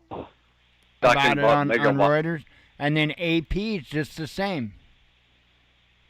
It's like there's no war going on. What are you talking about? That's what it was like last night. Do it this time, Mike. Oh, right here. We're like, but I mean, it's old news. It's nothing. No, nothing new at all. Well, who was that? What is Germany doing, trying to outlaw the AFP party? Did you see that? I heard about it. I know. I think the articles I read refers to them as the opposition party or whatever. Yeah. They're the most popular party in Germany. They would be like the Democrats outlawing the Republicans. Right, and that is insane. Yeah, well, they're going for it. How in the world is that even? I don't know how those poor people in Germany are putting up with this kinds of bullshit. I mean, well, here's a question.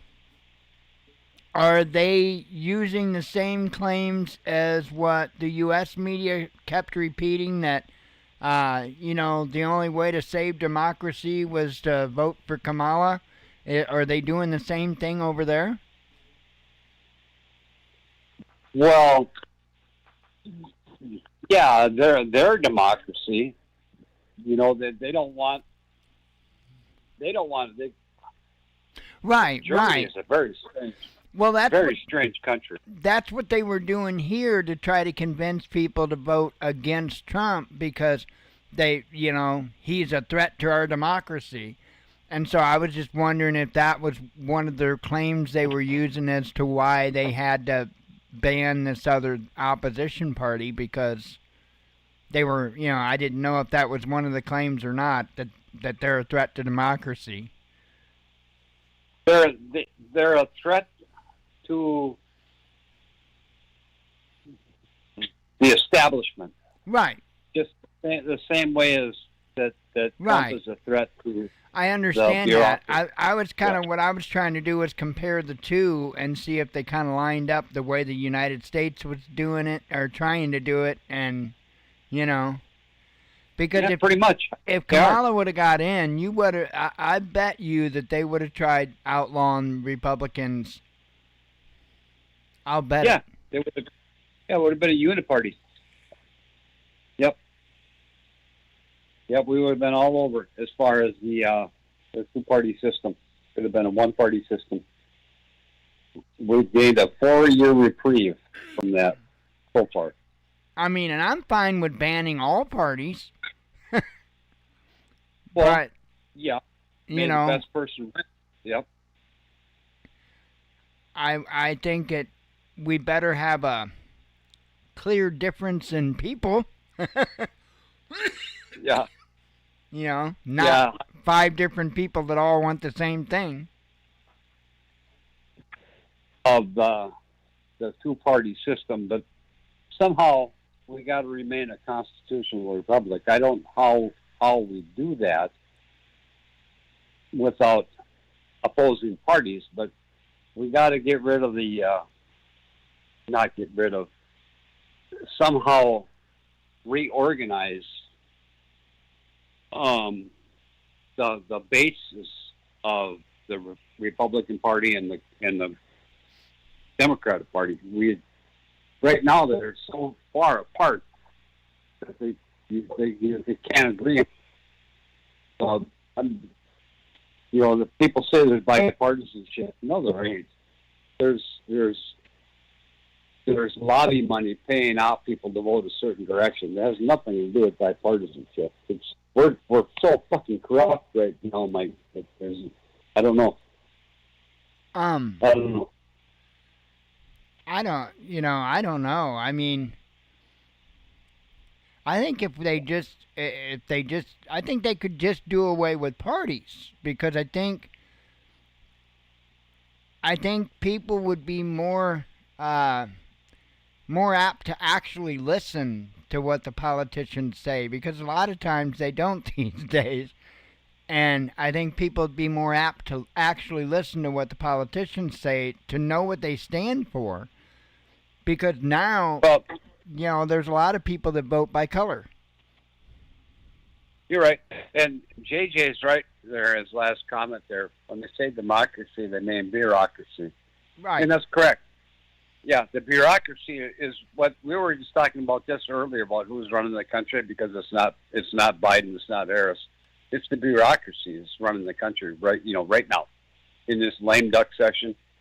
That's the only thing keeping shit actually rolling. I don't know how you say it. I don't know who's making the decisions, but it's not at the top of the chain. It's in the embedded bureaucracy, which is, I don't like using cliche terms, but it's what Trump calls the deep state, and that is the deep state. Is the embedded bureaucracy that's generational, has been generational, is going to, until it gets 100% dismantled, it will remain generational. But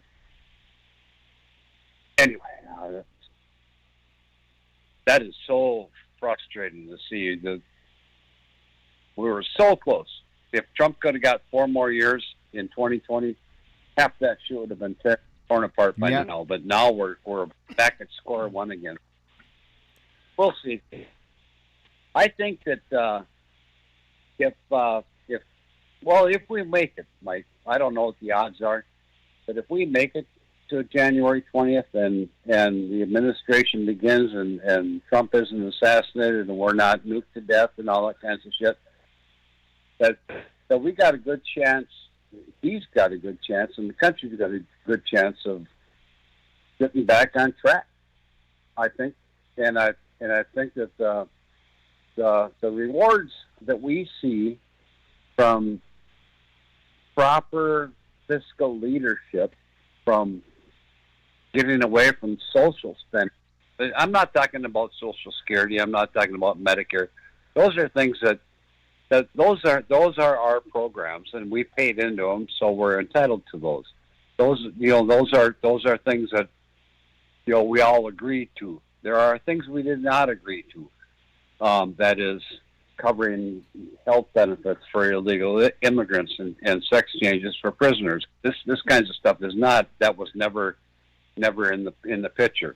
Right. And so once we get beyond that and get all that shit squared away, and Americans start seeing lower taxes, we start seeing our country beginning to boom as an energy powerhouse that we certainly can be. We have the resources. People say that we're going to run out of fossil fuels. No, we're not. No, we're not.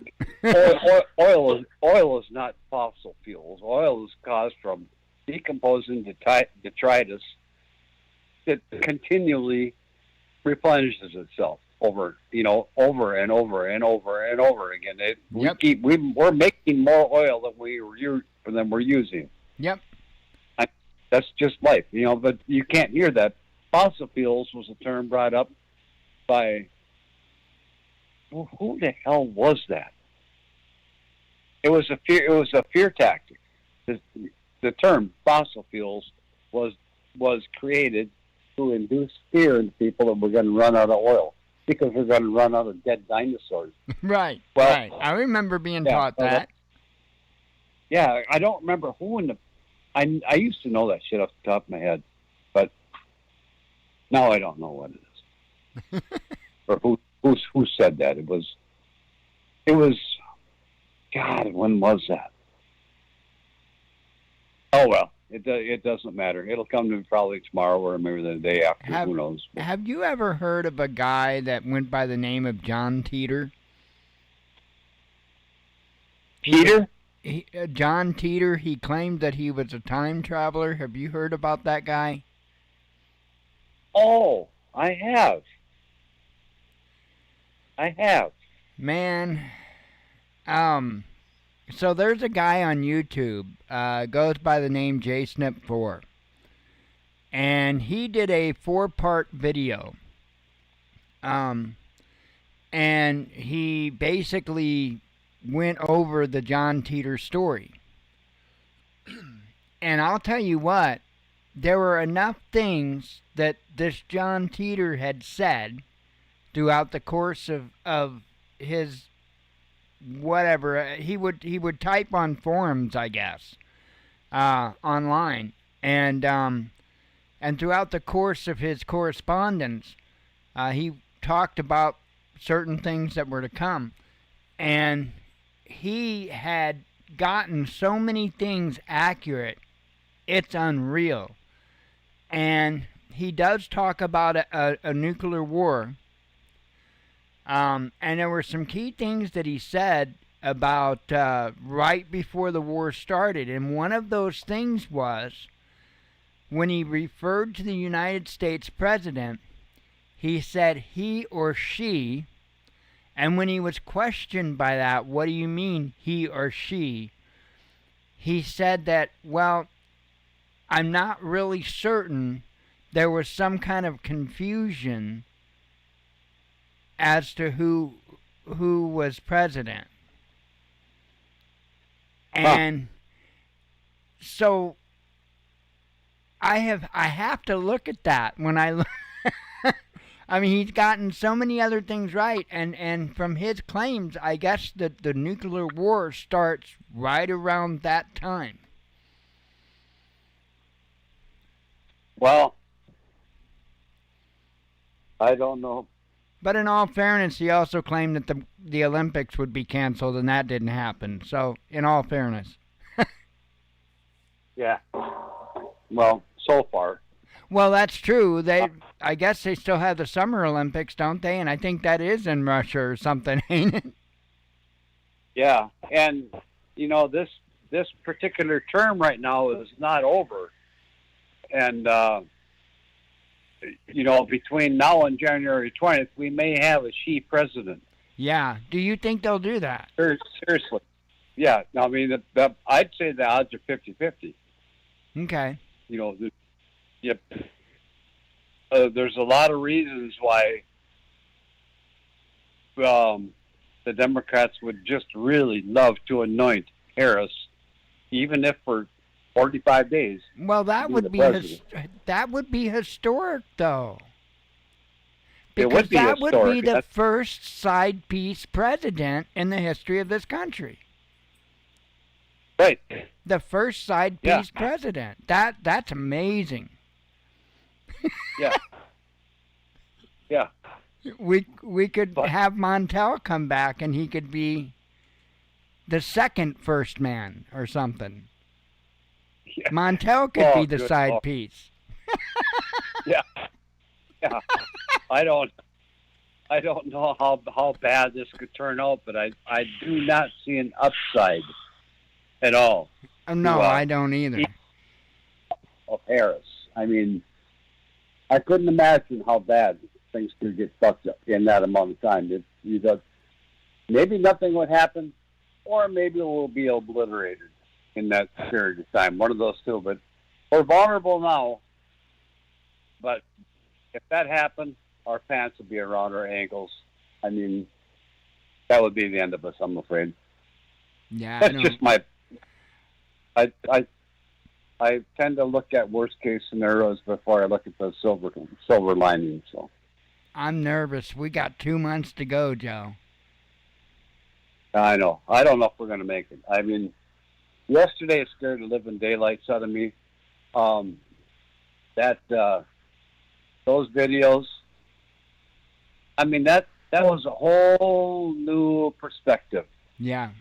When you look at that kind of shit, when it's like, yeah, that's so. Well, I'll tell you what. It's a sobering thought knowing that you're that concerned. Yeah, very concerned. Very concerned. Um, just because there is, I don't think that's something that can be defended. I don't know how you could possibly defend against something like that. That was, well, I know when we drop a MIRV, well, if we're going to put nukes on some other country, they're going to be atmospheric first, at 2,000 feet above the ground, shit like that for maximum effect. I get that. I understand that. That's how it works. But seeing those things drop out of the clouds at 3,700 miles an hour, that fucking scared me, Mike. I mean, it's like, I just don't know. I mean, and there was not even an attempt to stop them. No. Why? And why? Why didn't they? Did Ukraine know it was an unarmed? They just let it drop? God dang, man, I can't see that. Maybe, but I just can't see that. I don't know. And there again, I don't know what kind of detection they would have even had. Say that again. I talked over you, Mike. I'm sorry. Say that again. I don't know what kind of detection that they did or didn't have of that coming in. The thing, if it's the hypersonic missiles, they go along the Earth. So, along the contour of the Earth. So, they don't really go up that high anyway. No, these fuckers came straight out of the sky, Mike. Oh, yeah. But when they fly across the ground, or, when they're flying from they don't skim the ground? I thought they stayed pretty low on the ground and kind of just, I didn't think they went way up. I know not into space, but... Oh, no, the hypersonic missiles, they fire them off of fighters. These son of a bitches came out from, in above the atmosphere and come straight down onto the ground, out of space. Oh. Yeah. I don't know how far up that the missile that carried them was, but even a medium range ballistic missile, I'd say, just guessing off the top of my head, that was it probably released its MIRVs at 600 miles above Earth. Oh, wow. Yeah, that's where the warheads got released from the booster rocket, whatever the hell it is that carries them up there that far, and send them back down. I mean, a regular long-range ICBM, you pop that thing up, if you want to send it straight up, they'll fly up to 7,000 miles. Right. Into space, Yep. And so this one here was a smaller, less propulsion. I don't know, but those things were fast coming down. They were not nap of the Earth. They didn't do any of that kind of shit. Those things came straight down, man. Oh yeah, no, I saw that part. I saw that part. Yeah, it like you said, there ain't nothing that's gonna stop that. I mean, you couldn't even target that with a laser. No, I probably not. And there's too many of them. There's too many decoys. There were a lot of light flashes. And JJ's right. No, they don't. It is game over. They come in from high altitude, very high altitude, medium range. Don't go into space. They're right on the edge of space, though, right? How far up is that, JJ? Couple hundred miles? Yeah, I don't know. I thought they flew lower than that. The hypersonics, I thought they flew lower, but I guess not. No, the hypersonics. No, they launched them.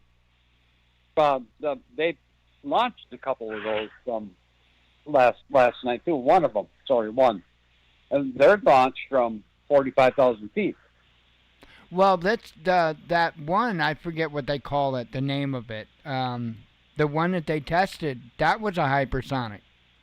but it was a ground-launched hypersonic. Really? Yes. Oh. Didn't Yeah. know that. I know they launched one from a MiG-31. I read that.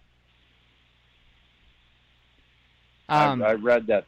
That would have been either the Kinzhal or the The Kinzhal. Yep, the Kinzhal. That's a hypersonic. The one with the MIRV they launched from, I forget where they said inside of Russia, but it was a ground-launched missile. Yeah, well, the missile was ground-launched, and that had to. Well, I'm not sure about the one they launched now that we know was a new one that we didn't know about.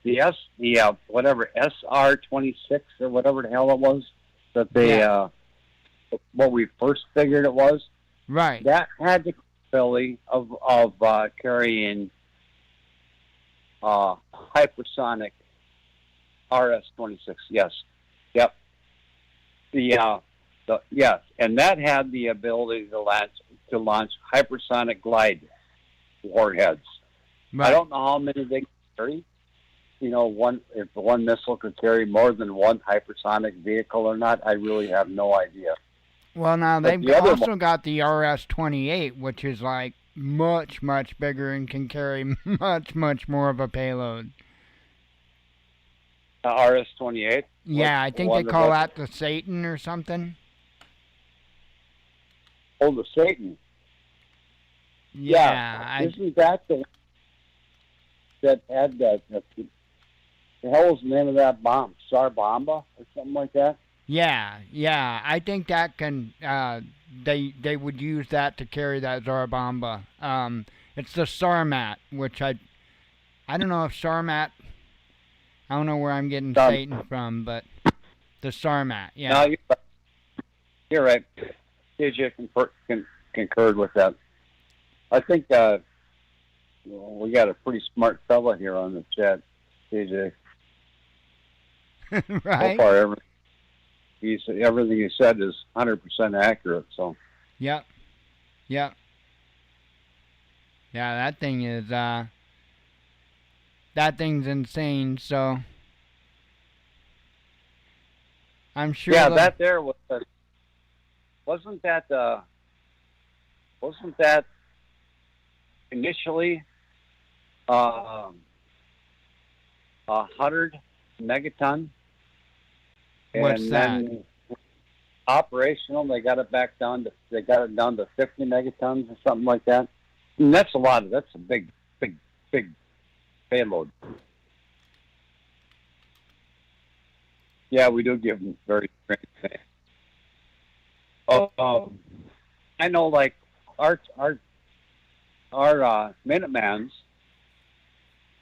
carry, not sure how many MIRVs they carry, but the typical warhead is 300 kilotons. And instead of dropping one great big bomb on the city, we'll drop 3 or 4 of those 300 kiloton bombs spaced around, kind of like we saw with the pictures last night, but probably a little bit wider. Mm-hmm. 14. I know there's 14 or 15 on a truck. That would be close to the same.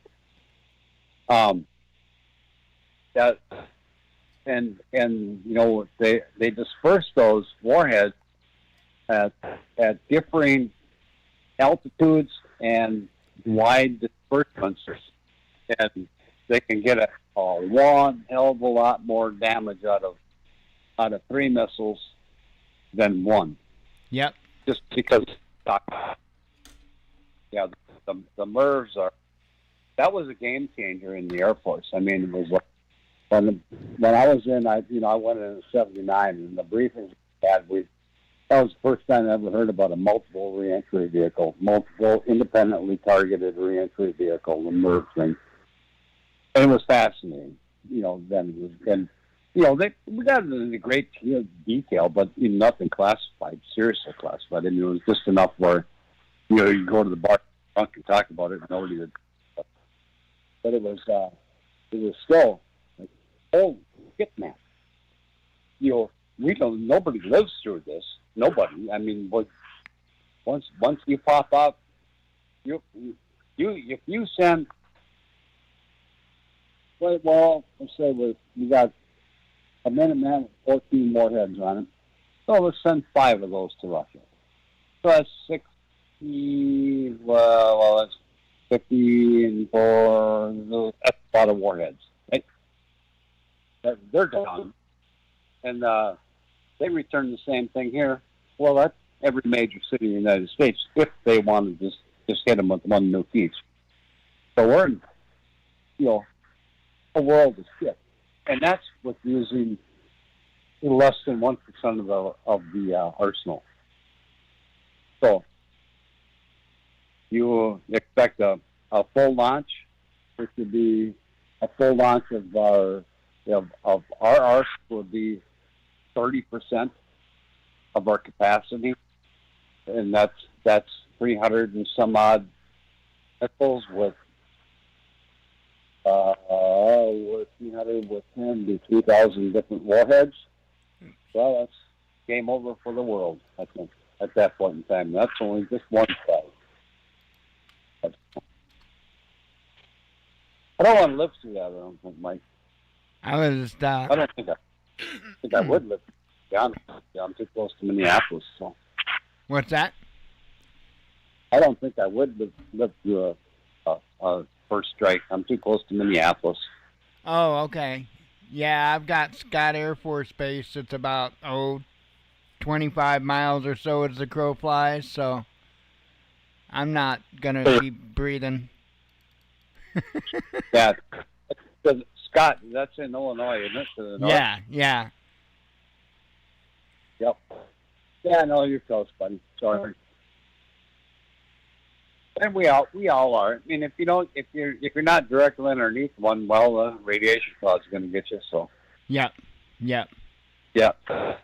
And well, I've got iodine for potassium iodide here for the younger people, but I ain't going to take any. I'm too old.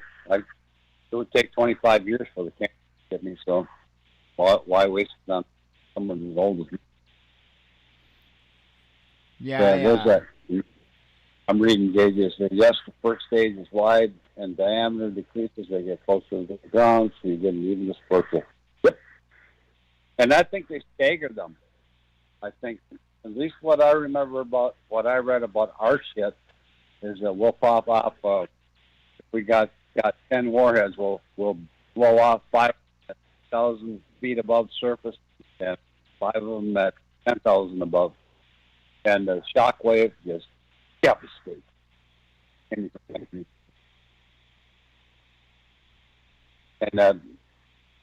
what that does, when you got an airburst, like what we're talking about, something that blows off for a few thousand above the ground, it creates such a toxic dust cloud, radiated dust cloud, and that really does most of it. I mean, it flattens buildings and does all kinds, incinerate shit like that on zero. But it's the effect is what is devastating. If you get a ground burst, you'll get some dust and shit like that, but not like an airburst. An airburst really, really. Yeah. Yeah, I don't know. It's like that goddamn movie, The Day After. I keep seeing those images in my mind over and over and over. Yep, and that was probably the first notion of being a prepper probably hit my mind. I was just a little kid. And I think I was in the 5th grade, if I'm not mistaken, when The Day After played. And I literally, this is going to sound crazy, but I was writing little bitty notes, and at that particular time, these pens came out. They were just ink pens. You twist to open them up, but they had just an LCD digital time on them, and that was like the latest, greatest thing. and we happened to have Dad got a bunch of them somehow. And I wrote little bitty notes, and that was one of the places that I put one of the notes was in one of those damn pens, just in case we ever got blown to hell, that maybe somebody in the future might find it. I don't know why I thought like that, but I did. Well, I think we all did the same thing. I think I did the same thing myself. JJ, you're right about that. I was backwards about that. The destruction. The ash cloud comes from a ground burst. Destruction comes from atmospheric burst. Yes, correct on that one. And you are right about being scared shitless about the day after. That's fucking movie to this day. The sound is what it was. The sound, because I had imagined that's exactly what it sounds like when the air gets ripped apart. And that's what. That was the message Russia sent yesterday. They said, hey, look, that shit fell out of the sky. That could have, those all could have been nuclear warheads, and you guys would no longer exist. Yep. So pay attention, because I think from now on, we're kind of done with the fuck around part. Go on, then go to the find out part. I don't know. We're at a very, very, very strange point in time right now, and if we go beyond this point, there'll be no history to write about it anymore, because there won't be anybody left to write about it. Right. Maybe a few. Obviously, I mean, we're not all going to die, but nobody's going to know. How are you going to know what happened? Because you're not going to see it. You're not going to feel it. You'll see the effect. We're not going to know where it came from, how it got here. No one's going to know if who won, who lost. Not in that scenario. Not if it ever turns into a global exchange. We're just all completely, totally fucked. Period. Well, the good news. It's currently 7:18 a.m. in Moscow. So maybe Ukraine isn't going to launch anything tonight. Well, that's great news, actually. So a little bit of de-escalation is heartwarming, I suppose. Yeah, you're right about that. Everybody loses. Nobody wins. Nobody wins this kind of thing. There is no possible way anybody wins in nuclear war. You may get off more warheads than the other guy, but what? When there's nothing left to gain, when it's all over, what the fuck's the point? Right, exactly. I swear to God, we should just put up a little boxing ring, and you want to have a match? Well, send Putin and Zelensky into the ring and fight it out for 18 rounds. We'll see what happens after that. But that won't happen. That's crazy. I was just checking. I don't see anything as far as news coming out. So I think maybe we at least got one quiet night. Oh, that would be good. That would be good for all of us. Yeah. I just, it's hard for me to believe that they're not gonna do something else, though. Ukraine. Well, it's anything but over. I don't see Putin. Putin's not going to. Well, Putin's not going to give up Crimea. So that's going to remain as it was. Everything that Putin has gathered, Ukraine, is probably going to remain where it is. I think that we just got to. There's no fear of the United States right now, Mike. In with this current administration, that's why we're seeing what's going on.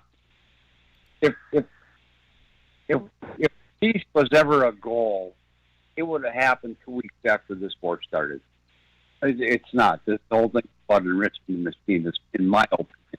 And now it's morphed into this kind of shit where, well, okay, well, now we're looking at nuclear.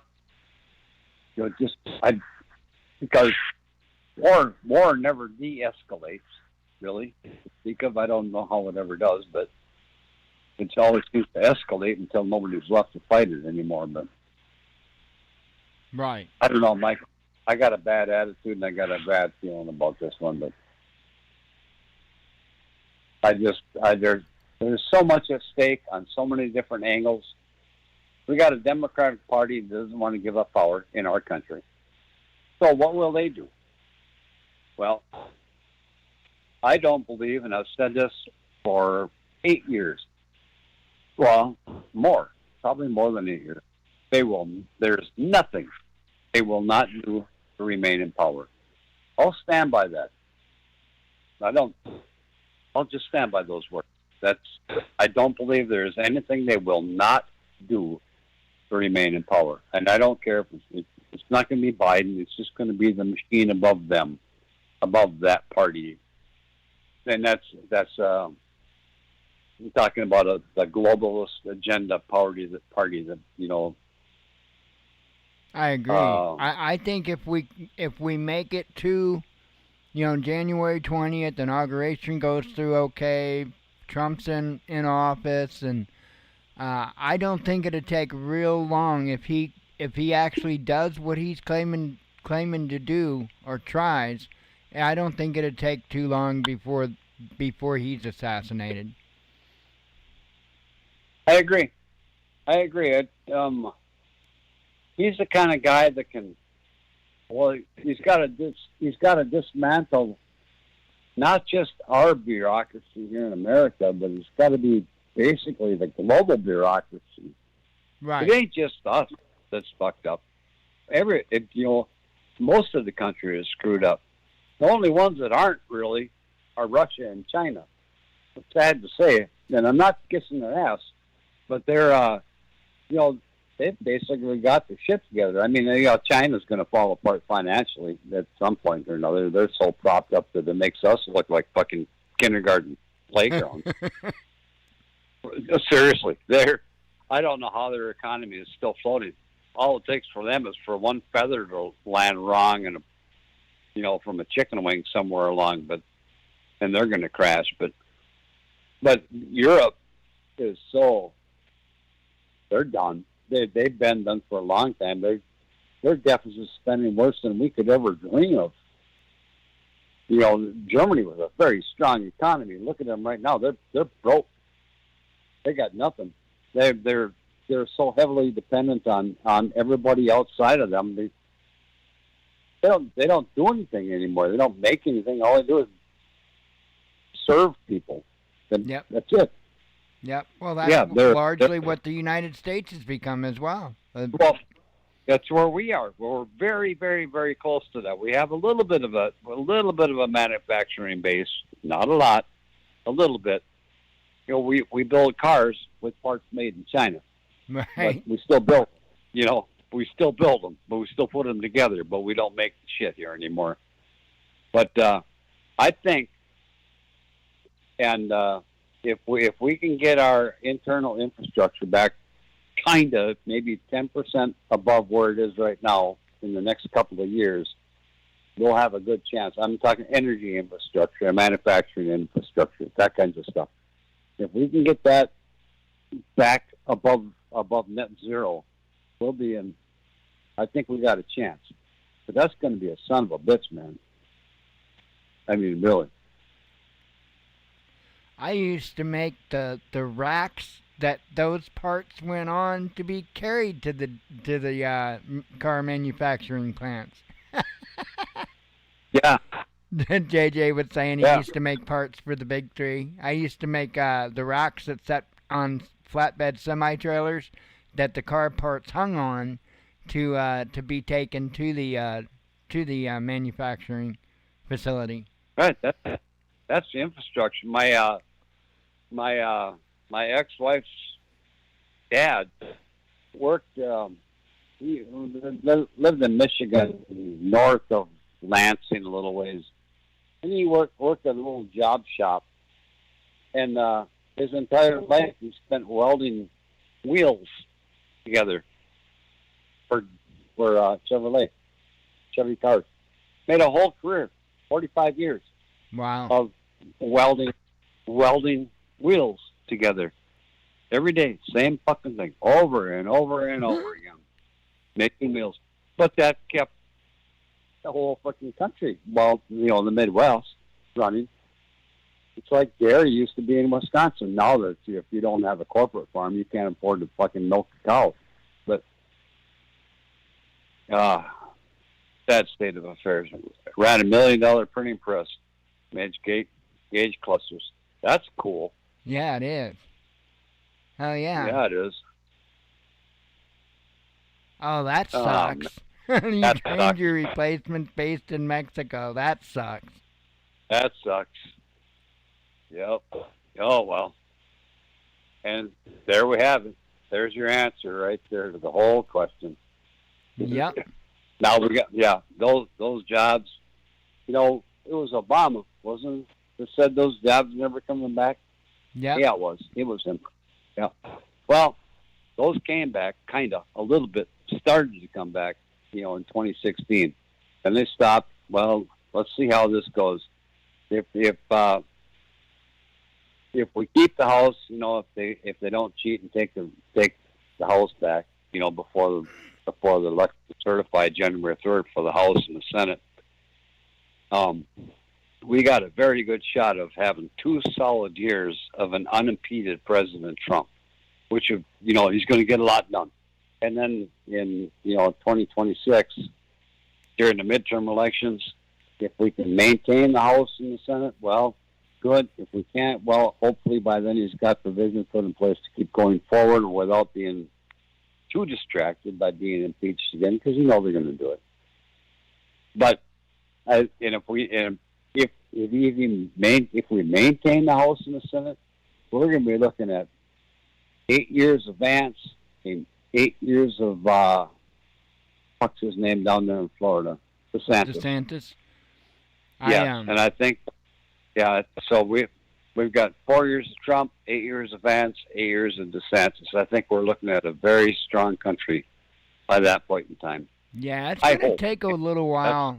Our town, we kind of lost a lot of our opportunities, I think. I don't know if I would say the term or the brand Jaeger motor. I don't know if you would know what that is or not.